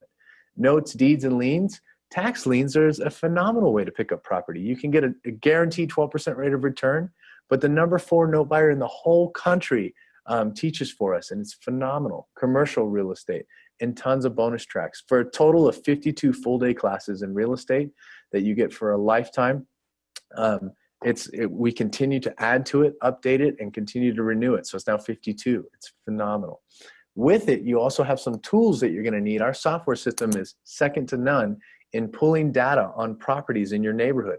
I quickly pulled the pre-foreclosures in my neighborhood here in Salt Lake. There's over 16,600 people behind on their mortgage currently right now. There are plenty of deals out there if you know where to look and you know what knowledge to bring to those deals. So you've got to gain that knowledge. Someone's got to teach it to you. And you get to be mentored and facilitated through that knowledge. And the cool thing about us and what we do is that we're nationwide, over 20,000 students. We've been around 6.5 years. We're the best at what we teach. And we tell you what the investment is right up front, because you're an adult. I'm an adult. You'll know the full investment right now. It doesn't change. And you can determine that that's what you pay for it. What it can cost you out of pocket is literally nothing. With the investment that I made over $1.4 million. Here's one of my students. His name is Nate. He lives here in Salt Lake as well. He was a psychology professor that has a PhD, and he only made $30,000 a year. Now he consistently makes $30,000 a month, and he's killing it. This is one of his deals. This is my friend Dane. Dane was 22 years old when I met him. He's now 24, and he was a roofer like me. This was his very first deal, and that's the kind of profit he made. We literally have hundreds of success stories, mine included, but lots of students all around the country doing deals and making things happen. Our full investment, what you pay for this education, lifetime, 52 classes, is $19,994. That's the price. What it costs you is literally nothing out of pocket if you apply it in the tax strategy and the interest saving strategy, and what you can do with it is phenomenal. It includes everything that we've got, coaching, all of it. There's not more to buy. One-time price point, $19,994, is phenomenal, right? With it, you get a ton of support, webinars, group coaching, one-on-one coaching, education weeks, new classes updated. We support you with fix and flip house tours in your local community, where we have community members doing this, applying this education and making it happen, monthly workshops, and tons of other things that you could not even access all the support that we have for you. Here's a couple of ways where it literally can cost you nothing out of your pocket. What you pay is this, what it can cost you is zero, right? That's the difference. This education hasn't cost me a dime. And one of the reasons why is it was a full tax write-off against my current income. I actually got a tax refund when I purchased this education because I was running a remodeling company. I started flipping houses. I made $37,000 on my first flip, paid back my education, and I got to write it off in taxes too. The second one is if you ever do a deal with us, which you will do, if you plug in and you learn what we know and you come and do it with us, we teach you these formulas, and you write into the formula at least a $20,000 profit. And that's your full, we're not talking about going to school at a college for the next 6 years and getting into $62,000 of debt. And on average, the college graduates come out making $38,000 a year. We're talking about investing in yourself in wealth knowledge taught by experts that will get you in a place where you're making checks like this very, very quickly. It's fantastic information. A 401k is a great way to fund your education. You can literally fund it from yourself by borrowing up to 50% of what you have in there, paying yourself back the 5% interest instead of the bank. If you got a car loan that you're paying interest on, then borrow from your 401k. Take back your control of your life. Get your education. Start applying this.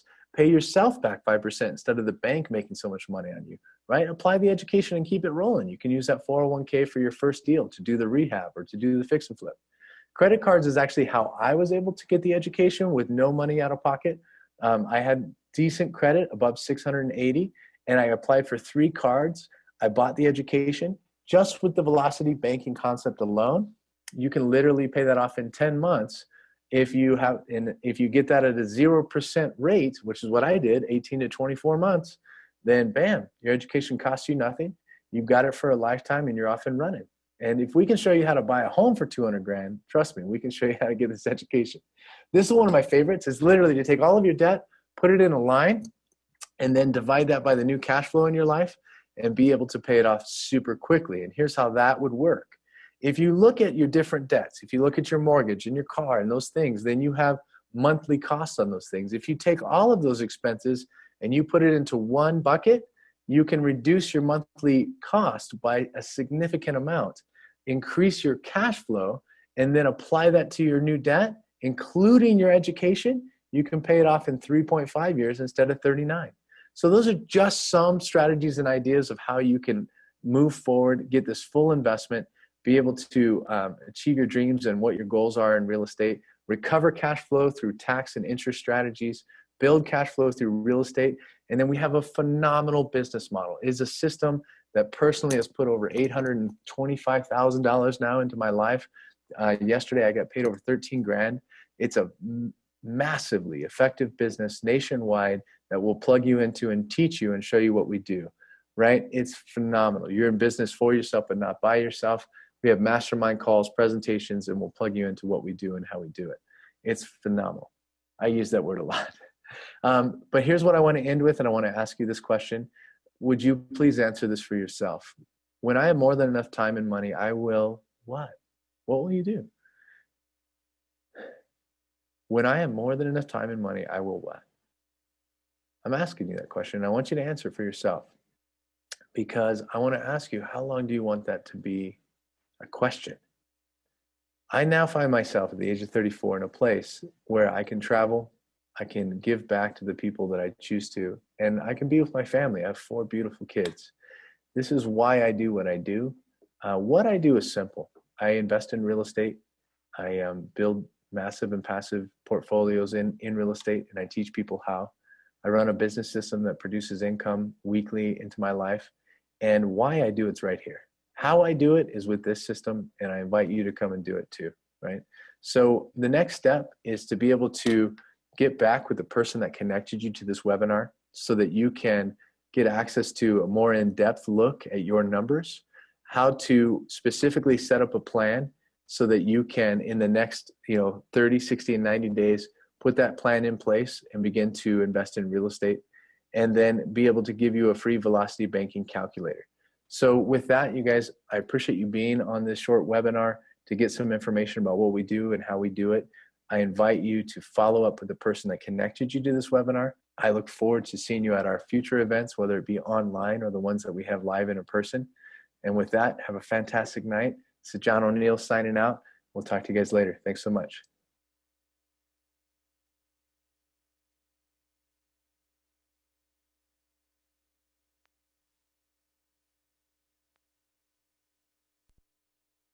I can, really? If I want? You can buy me a new one too. Well, I don't know about that. Okay, so what did you guys think about velocity banking? Pretty cool? How many of you, is that a new concept? Never seen that before, right? So we're going to go over this, because this concept, if you allow it to, oh my gosh, this is one of the most revolutionary things that we teach within our educational system. Let me pull this up, get it ready. Whoops. This is how you hold things when you don't have it in other hands.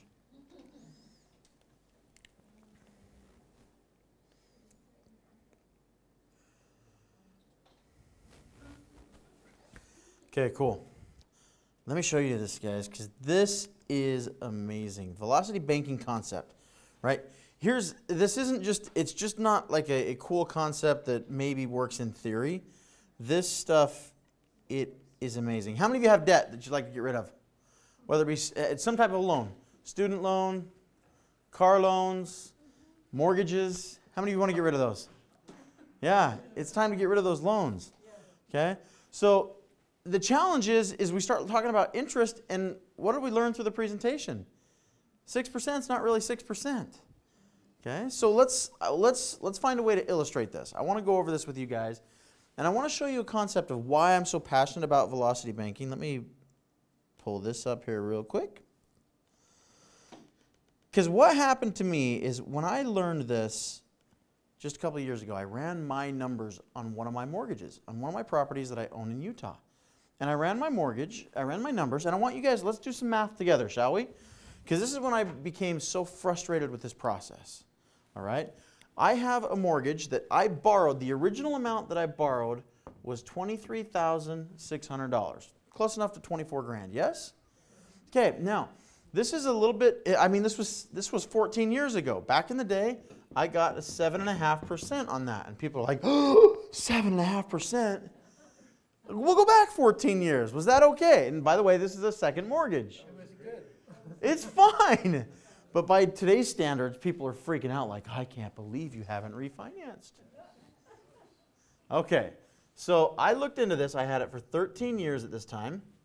My payment is $165.42. How many of you know how much exactly your payments are? You pay it so many times, you just know what it is. So who's got a calculator? Pull out your calculator, and I want you to do me a favor. First and foremost, what's 12 times 13? It's 156, yes? Yeah. I want you to multiply this payment amount times 156. Let's do some math, and then let's get pissed off together. What does that total up to be? $25,337. Did you get something different, Kim? Yeah. Crystal, calculator, what is that, Android? Who has an iPhone that can tell me? I'm blind too. Y'all are crazy. Do I need to get my own phone? 165.42 times, you guys know what that is? This one that looks like an X. 15. Okay, I'm going to trust Lucy. Lucy's on the front row. Can I borrow this, Lucy? Oh my gosh. 25. How many of you got the same answer Lucy did? Okay, Crystal, you're fired. I need you for a testimonial, but you're fired. Right? That was awful. It was awful. Okay. So here's the thing. So how much have I paid total in payments over 13 years? Over 25 grand. Almost 26. How much did I borrow? 23. Almost 24. 24. 26. 24. How much do I still owe?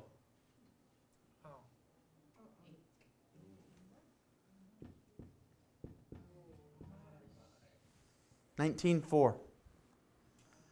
That's messed up. So how much principal reduction has there been? Call it 4 grand? $4,000. And I've paid 25. So in other words, the bank has profited how much? $21,000. Nearly 90% of that which I have borrowed, the bank's already recouped in profit. And I'm not done. There's still 13 years on this sucker. 17 years, excuse me, at that time, 17 years on this sucker. Holy cow. And we see the problem. So when I learned about velocity banking, so here's the funny thing. When I ran the numbers and I learned about this concept, I realized this property cash flows me $300 a month. Do you realize that if I would have only put $100 a month extra towards that payment, it would have been paid off by now? Would have been paid off by 12 years, not 13. Okay, so why don't banks teach us this? What I'm about to show you guys, it's not magic, it's just math. This is a concept that people don't understand. They don't even look at it.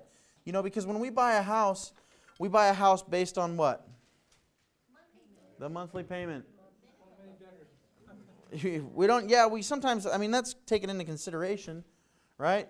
First, you got to like the house, but if you've already done that, you've got the beds, you got the baths. If you're buying the house, it's because what? You can afford the payment. And that's where people get stuck. Okay, so let's go back to the example that John did in the event.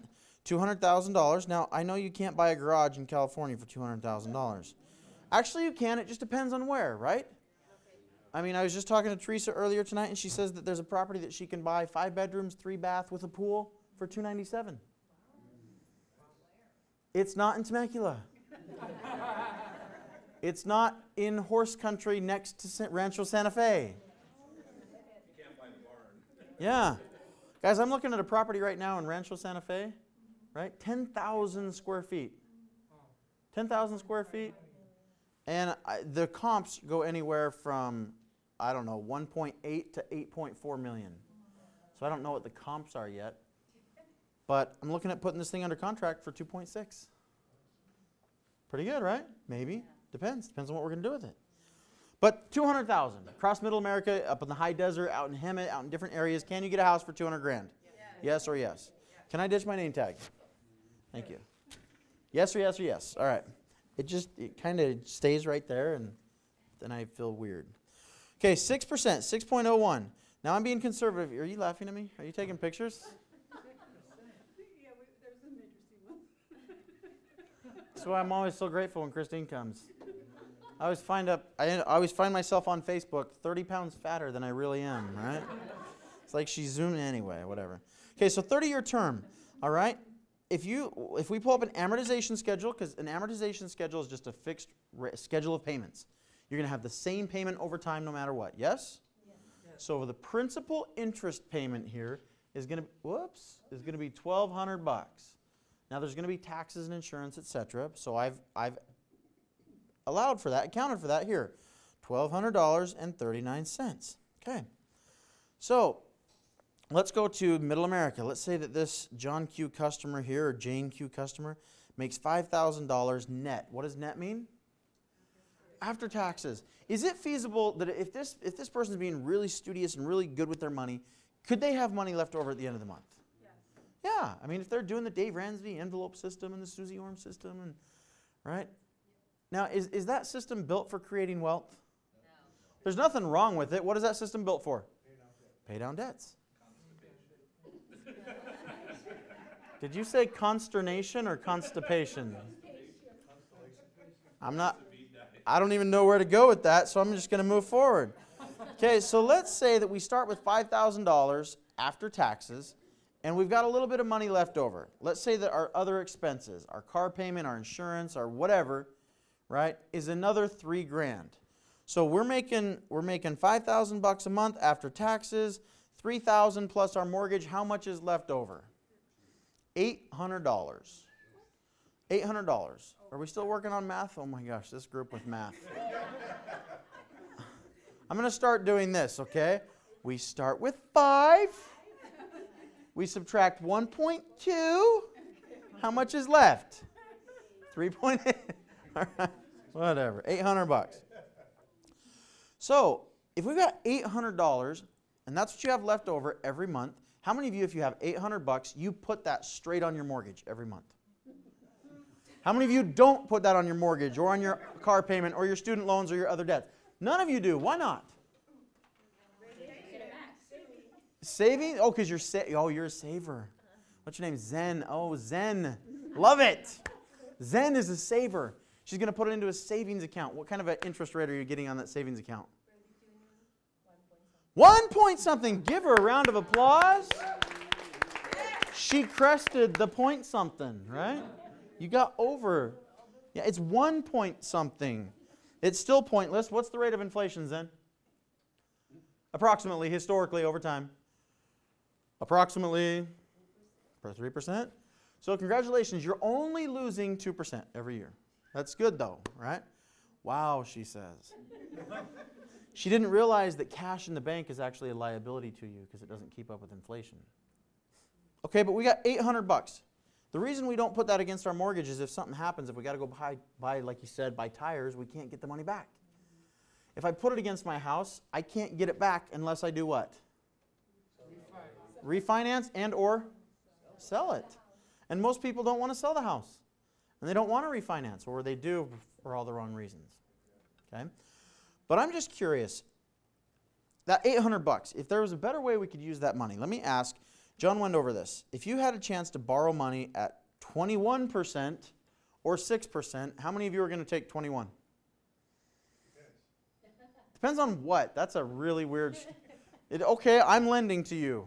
You can either borrow from me at 21% or you can borrow from me at 6%. Well, if it's a line of credit, I'll borrow it at 21 and I'll pay it off every month. Okay, so if you pay it off every month, then there's actually no interest. You're not borrowing. If you pay it off, it's like a charge card. But I'll add that onto my first one and cut a lot of interest off of it. I have no idea what he's talking about. He's talking about velocity banking. He wants to come up here and steal my thunder. Yeah, you do. Come on up, Mark. Why don't you come tell the story? Would it ever make sense to take 21% money to pay off 6%? In Mark's world.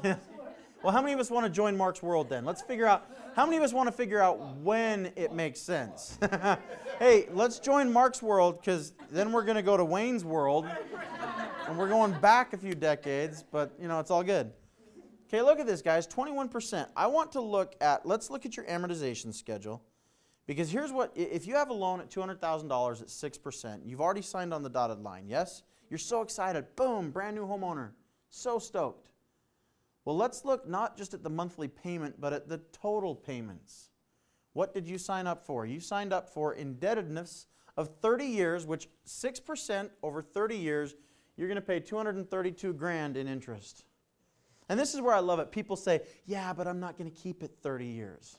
As if that's a good rebuttal to me. I'm like, okay, moron, let me show you how bad it is then. Because you're going to sell. Can I say that? Can I say? I just did. Do I have to apologize? Okay, good. You're on camera, though. Okay, well, suck it up, princess, right? Let's just defend everyone. So people are like, yeah, but I don't keep it 30 years. I'm not going to pay that much interest. Right. I've only kept this 13 years, and so I've only paid $21,000 in interest.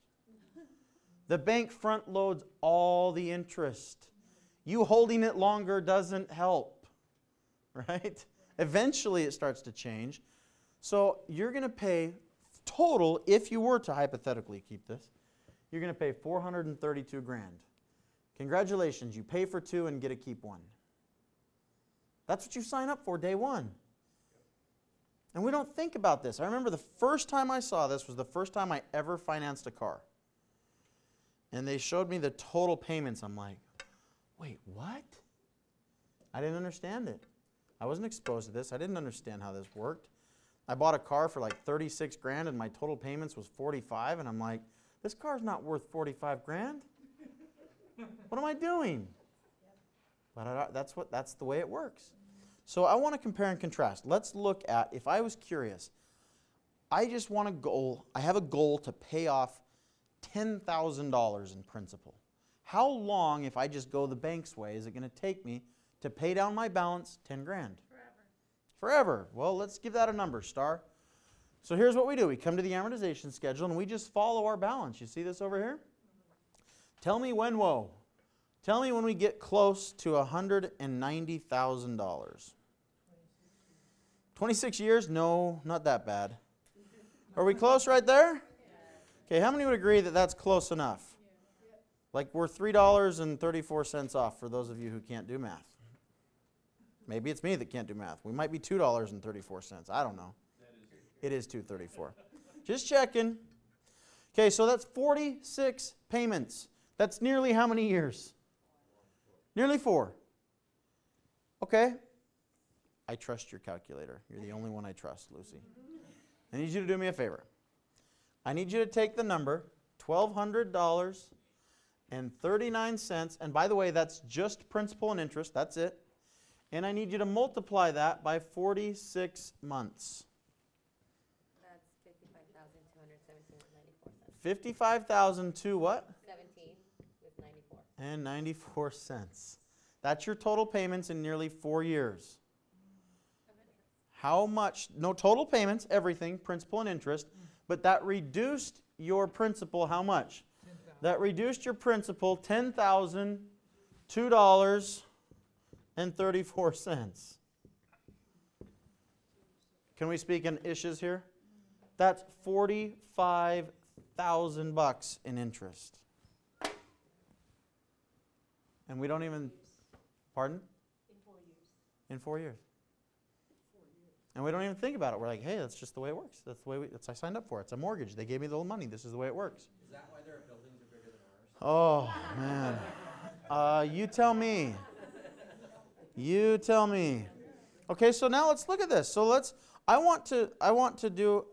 find another way.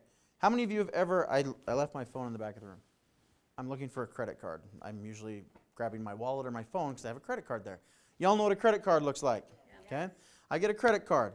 If I get a convenience check from, say, Capital One, can I take a convenience check and put it in my checking account? Yes. Are they going to charge me a fee for that? They are. It's typically 3%, right? So if I pay 3% on 10 grand, that's going to cost me $300 in just points. Now, if I keep that $10,000 maxed out at 21% for an entire year, how much would my interest be? $2,100, yes? Add these two together. What is that? $2,400. So if I were to take the money from my credit card, from my slip, put it in my checking account, stroke a check, and if I kept it maxed out the whole time, how many agree that the most interest I would pay, or the most I would pay in interest finance charges, is $2,400?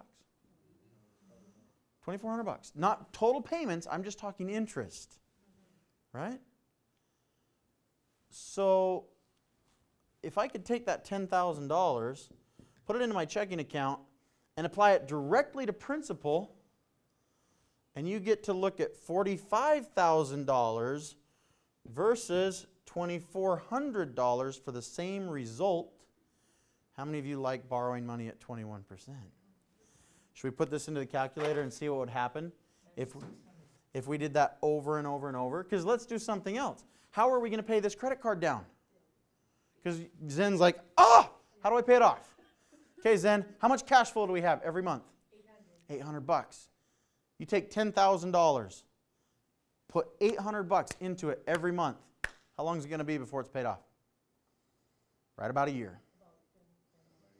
Right about a year.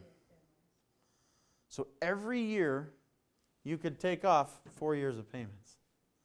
Holy cow. What if we did that over and over and over and over and over? Does that excite anyone? Ha! Let's do the same thing. Watch this up here. See the 30 years? If we just did this over and over and over, you'd take off 17 years off your mortgage. Holy cow. Yeah, right? Wow. They're in the back saying, wow. No kidding. Right, Zen? Thank you. And more importantly, let's look at this. Okay, because you invest some of your time, money, and energy to learn how to do this, right? You might choose to do something different. I chose to come in for the extreme combo. You may have something else in mind.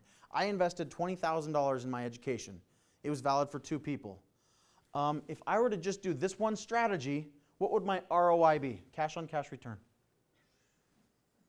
Why am I asking you guys math questions? You guys suck at math. Yeah. That'd be a 700% ROI. Huh. Would that have been worth my investment if that's the only thing I did? Yeah, but that's not the only thing we teach, right? We teach many things. We teach strategies on how to save money on taxes. Let's look at that example for a minute, because this John Q customer or Jane Q customer, let's say that this is their net return. Now it's tax refund season, and people get so excited about a tax refund. Should you be excited about a tax refund? No. Why not, John? You're paying 30 cents. You're saving 30 cents for every dollar you spend. You're saving 30 cents for every dollar you spend. Well, on the tax refund, I'm talking about Yeah, you totally lost me there. tax Oh, and taxes. deduction. Okay, tax deduction, yes, but what about a refund that comes this time of year? Should I be excited about a $6,000 refund? No, because you have no interest. the government. I'm giving them a free loan. John talked about that, right? Well, let's say that I go out and do what Teresa did. Teresa, I want to give you the microphone. Ken, is this turned on? I'm sure it is. I want you to stand. Whoa, yes it is. Ladies and gentlemen, this is Teresa. I want her to share with her experience after she came down and watched 45 minutes. You guys saw Mark Kohler at the beginning of the presentation, right? So here, let me set the scene for you. You learn from Mark Kohler and you go do what Teresa did. She recaptured cash flow. She was hemorrhaging money, she was overpaying in taxes, and then they gave it back to her at the end of the year. Now, what did you do based on that information? Give her a round of applause. Hi. So what I did was I actually did see the Mark Kohler class for 45 minutes. I got invited to an event like you are here. And he was talking about how to pay your kids and in your business and how to save on your taxes. And I actually have 4 kids and I have a business. And I was like, oh my gosh, how come I've never done this? Because my kids obviously work for me, right? They have to. And I went back and I got to talk to my CPA and I told her, okay. I sat with her for like an hour and a half. And I told her like everything that I had seen. I asked her, can I do this, this, and this? And she was like, yeah. I was like, okay, what about this, this, and this? And she's like, yeah. And I was like, well, what about this? And I was like, well, what about if this happens? And she's like, yeah, like you can do it. And I said, okay, well, go back and do it. So she went back and did it, and she called me a few weeks later, and she's like, okay, you're going to get back $3,618. And I was like, oh, my gosh, really? So then I told her, okay, and that was for 2015. So I told her, okay, well, take my 2016 and do something with that, right? So she did, and she came back, and she said, okay, you're going to get back almost another $4,000. But here's the kicker, right? So I get back my $3,618 plus $200 interest from the IRS because they had my money. And all that from just a free class that I saw for 45 minutes. Should have given them an amortized. Awesome. Give it up for Teresa. That's nearly $8,000 that she recouped off of overpaying in taxes. She amended her tax return. Now, let's say that John Q. customer here, let's say he does the same thing. Let's say he watches the classes. He learns how to go in and adjust his, is it a W-4 or W-9? The WD-40, let's go with that. You go in and you adjust your WD-40, okay? You raise your dependents. You stop overpaying every month in taxes.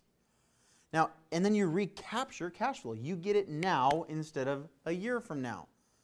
Well, if this individual goes and does that, do you think, is it unreasonable for somebody that's netting $5,000 a month, is it unreasonable that they might get a tax refund back of $6,000? It's not unreasonable. These numbers are very, very spot on with my cousin.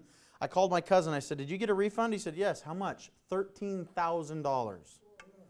I want to be more conservative than that. Okay? I want to say $6,000. So that increases income, right? I'll just do the math for you guys.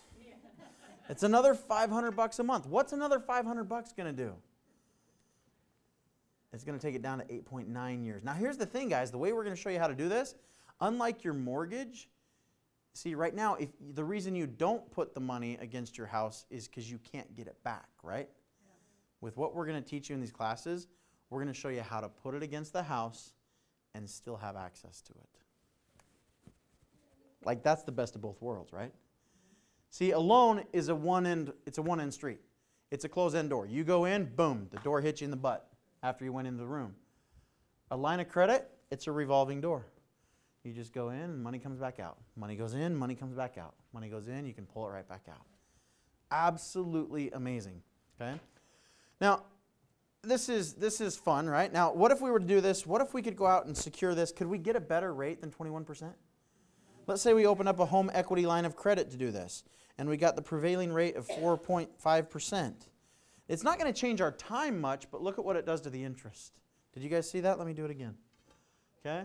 8.9 years and 166 grand changes to 8. Whoops, I have to hit redo. What's the shortcut for redo? I don't know either. Well, let's just do this because I don't know how to do it. Control Z is undo, but let's just do it again. Okay? You save another nearly $12,000 in interest. How much extra are you putting per month?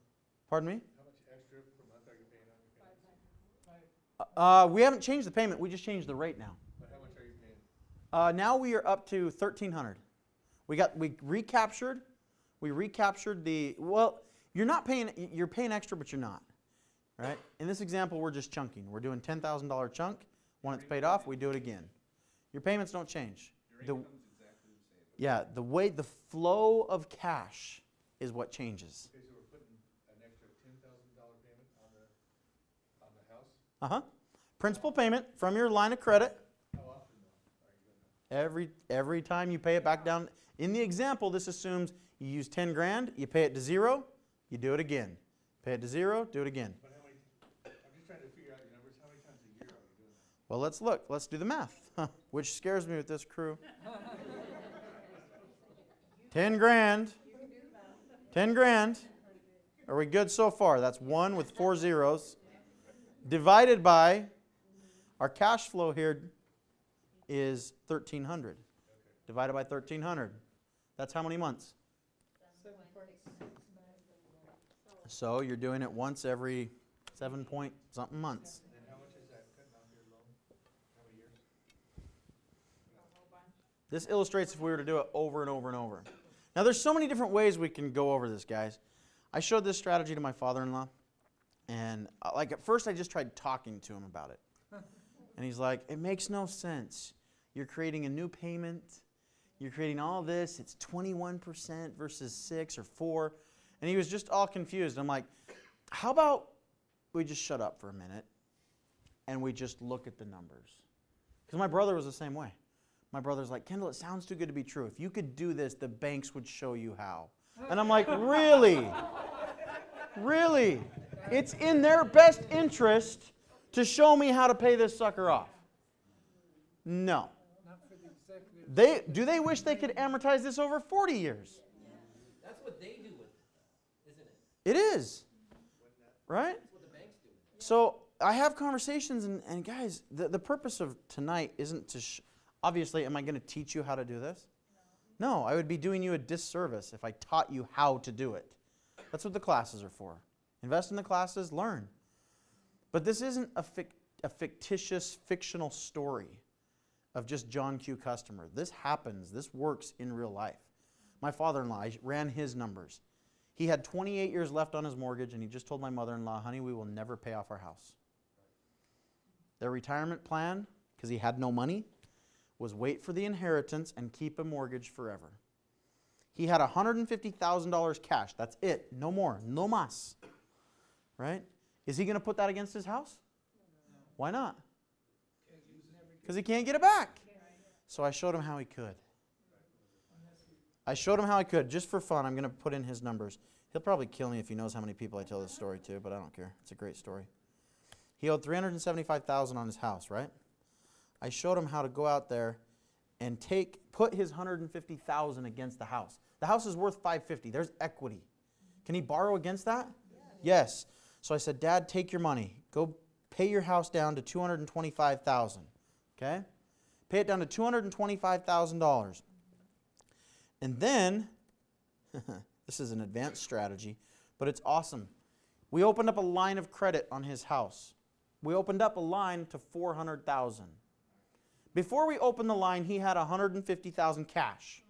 How much does he have access to now? No. Because here's what we did. I didn't fill in the rest of the story. We took, of that 400, we went and he had to go. I say we. I didn't do any of this. I'm just involved in this story here. What he did is he went out and opened up a line of credit. Okay, the prevailing rate was 4.5%. Okay, I got to change some of this here. I got to put his numbers in, or it's not going to make sense. Okay, here we go. Now I'm caught up. He got a line of credit on his house. His income, he makes really good money right now, $15,000 a month. Okay? His expenses are only about $6,000. So in other words, he's putting aside about $7,000 a month. When he was able to go in and pay off this house, right? He got a $400,000 line. He paid off the $225,000. He paid off his first position mortgage. By applying the cash flow, by applying everything here, he took his house from not 28 years, not just down to 13, but check this out. Down to 2.2. All of a sudden, I mean, I solidified forever my position as favorite son-in-law. Now, you got to understand this. First, you got to meet my brother-in-laws. And I'm a catch. I'm a catch. I'll tell you that much. And he could be here and he'll agree to that. My wife might not agree, but I'm special. I'm special. But they just went from having a conversation to no, this doesn't work. We'll never pay off our house to, oh my gosh. In the time, while he's still got a couple years left that he's working, he's in his early 60s, and he's making good cash flow, he sees the reality by the time he's 65 to be done. Did he do that by, he paid off the first, so he was making $22.50 on the first? Or he was paying $22.50 on the first? How much was he paying on the first before he paid it off? I'm not sure I understand your question. So he had a first mortgage before he got the line of credit. And did you So say the way this works is it's no longer about a payment, guys. okay, You use 100% of your income against your debt. okay, but you said he paid off the first with the second? He replaced his first. Okay? With his line of He went and got a line of credit for $400,000. Upon the conditional approval was, we'll give you $400 if you pay off the first. Okay, So now they're in first position. right. I understand. Okay? So he paid off the first with the second. No, he didn't. Not with the second. He has the line of credit is in first position. There is no longer a first mortgage. Okay. He got There's he a- got a HELOC. Yes. He paid off the original first. My question is, since he paid off the original first, he has more money to spend to pay off the HELOC per month? Yes. Because now his payment's not $2,200 a month. The payment on a $220,000 line at 4% is only going to be a couple grand a year. So the yes. money that he was paying on his first, now he's using all this expense money and paying off the second. Well, let's talk afterwards. We're getting a little bit too complicated, too convoluted into the specifics. But essentially what he's doing is taking all of his income, dumping it against. So now his line of credit is his new checking account. All the money goes into the line. All expenses come out of the line. It's just, guys, you got to think differently. So it changed. It changed from we're never going to pay it off to, oh my gosh, we'll pay it off in 2 years. My brother, the same thing. He had 26 years left on his loan. He got it down to 3.7. That's pretty cool. And that's special to me because those are my family members.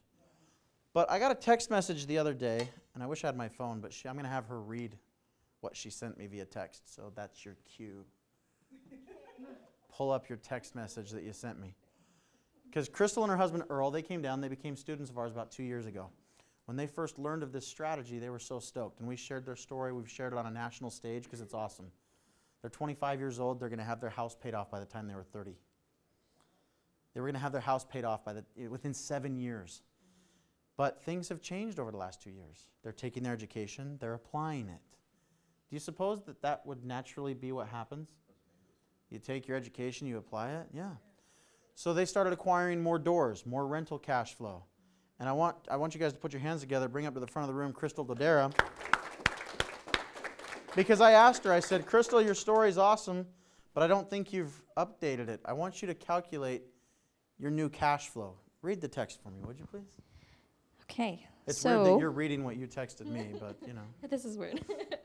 So with our new numbers, and assuming we use all of our cash flow towards velocity banking, and we don't have any more repairs, and we don't make any more investments. Okay, let's pause there. Is that even going to happen? No. Can they?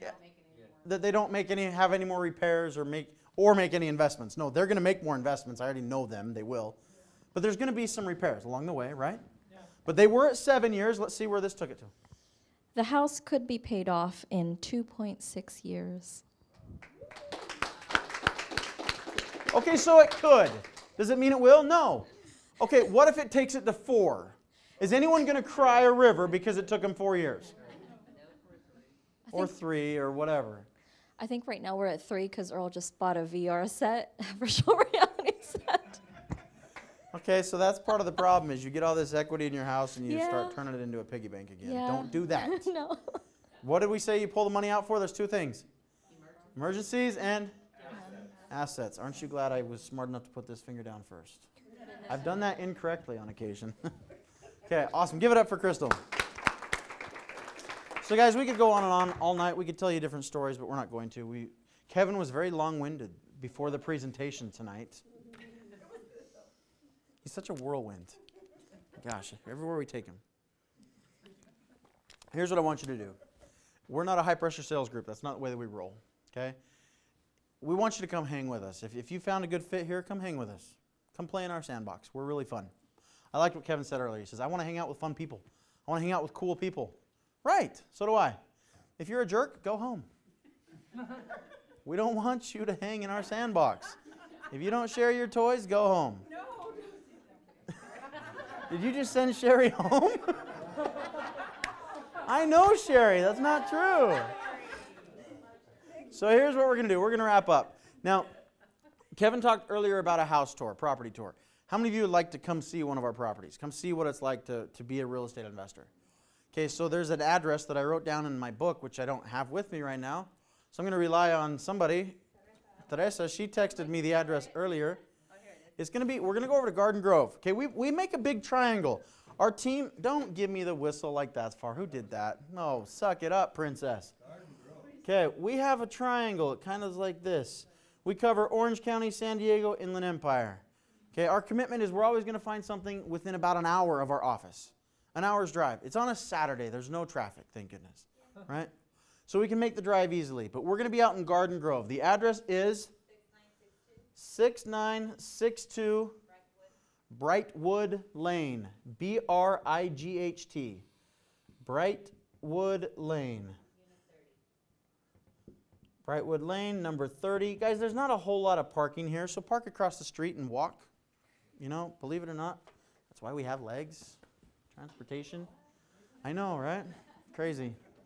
So Brightwood Lane, number 30, over in Garden Grove. In a couple of weeks, we're going to be right back here in someplace. We don't know where we're going to be here, San Diego, all over. We're going to be there from 9 to 10:30. We're not going to take your whole day. Frankly, we're not going to take my whole day. Right? It's a Saturday. There's things I've got to do, like hang out with my kids and swim in the pool and maybe do some yard work, which I'm not happy about that. But yeah, okay, so we'll just hang out in the pool. Pool and barbecue. Okay, there we go. So come join us Saturday morning. Here's what I want you to do. You might be sitting next to the person that invited you down here. Maybe you're not. I don't know.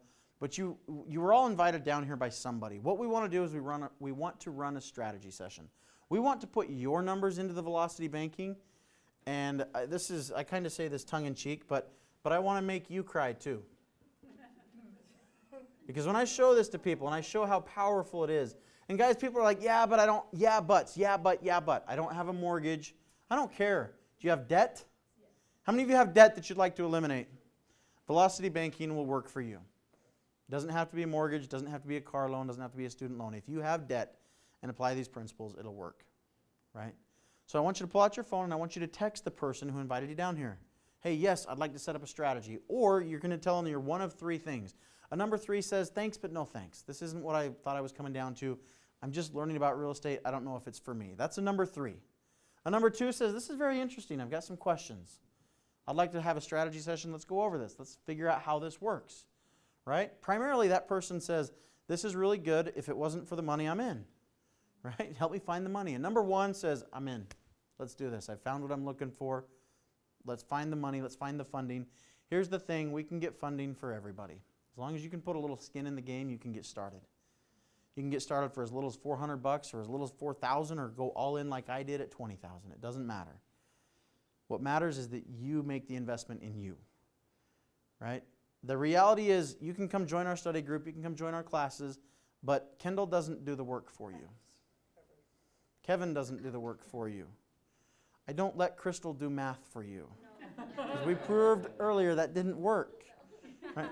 Do I have to verify the 2.6 or are we good on that? So text the person who invited you. Let them know, hey, I'm a 3, I'm a 2, or I'm a 1. I'd like to set a strategy session. And with that, guys, thank you for joining us. We look forward to having you at one of our next events.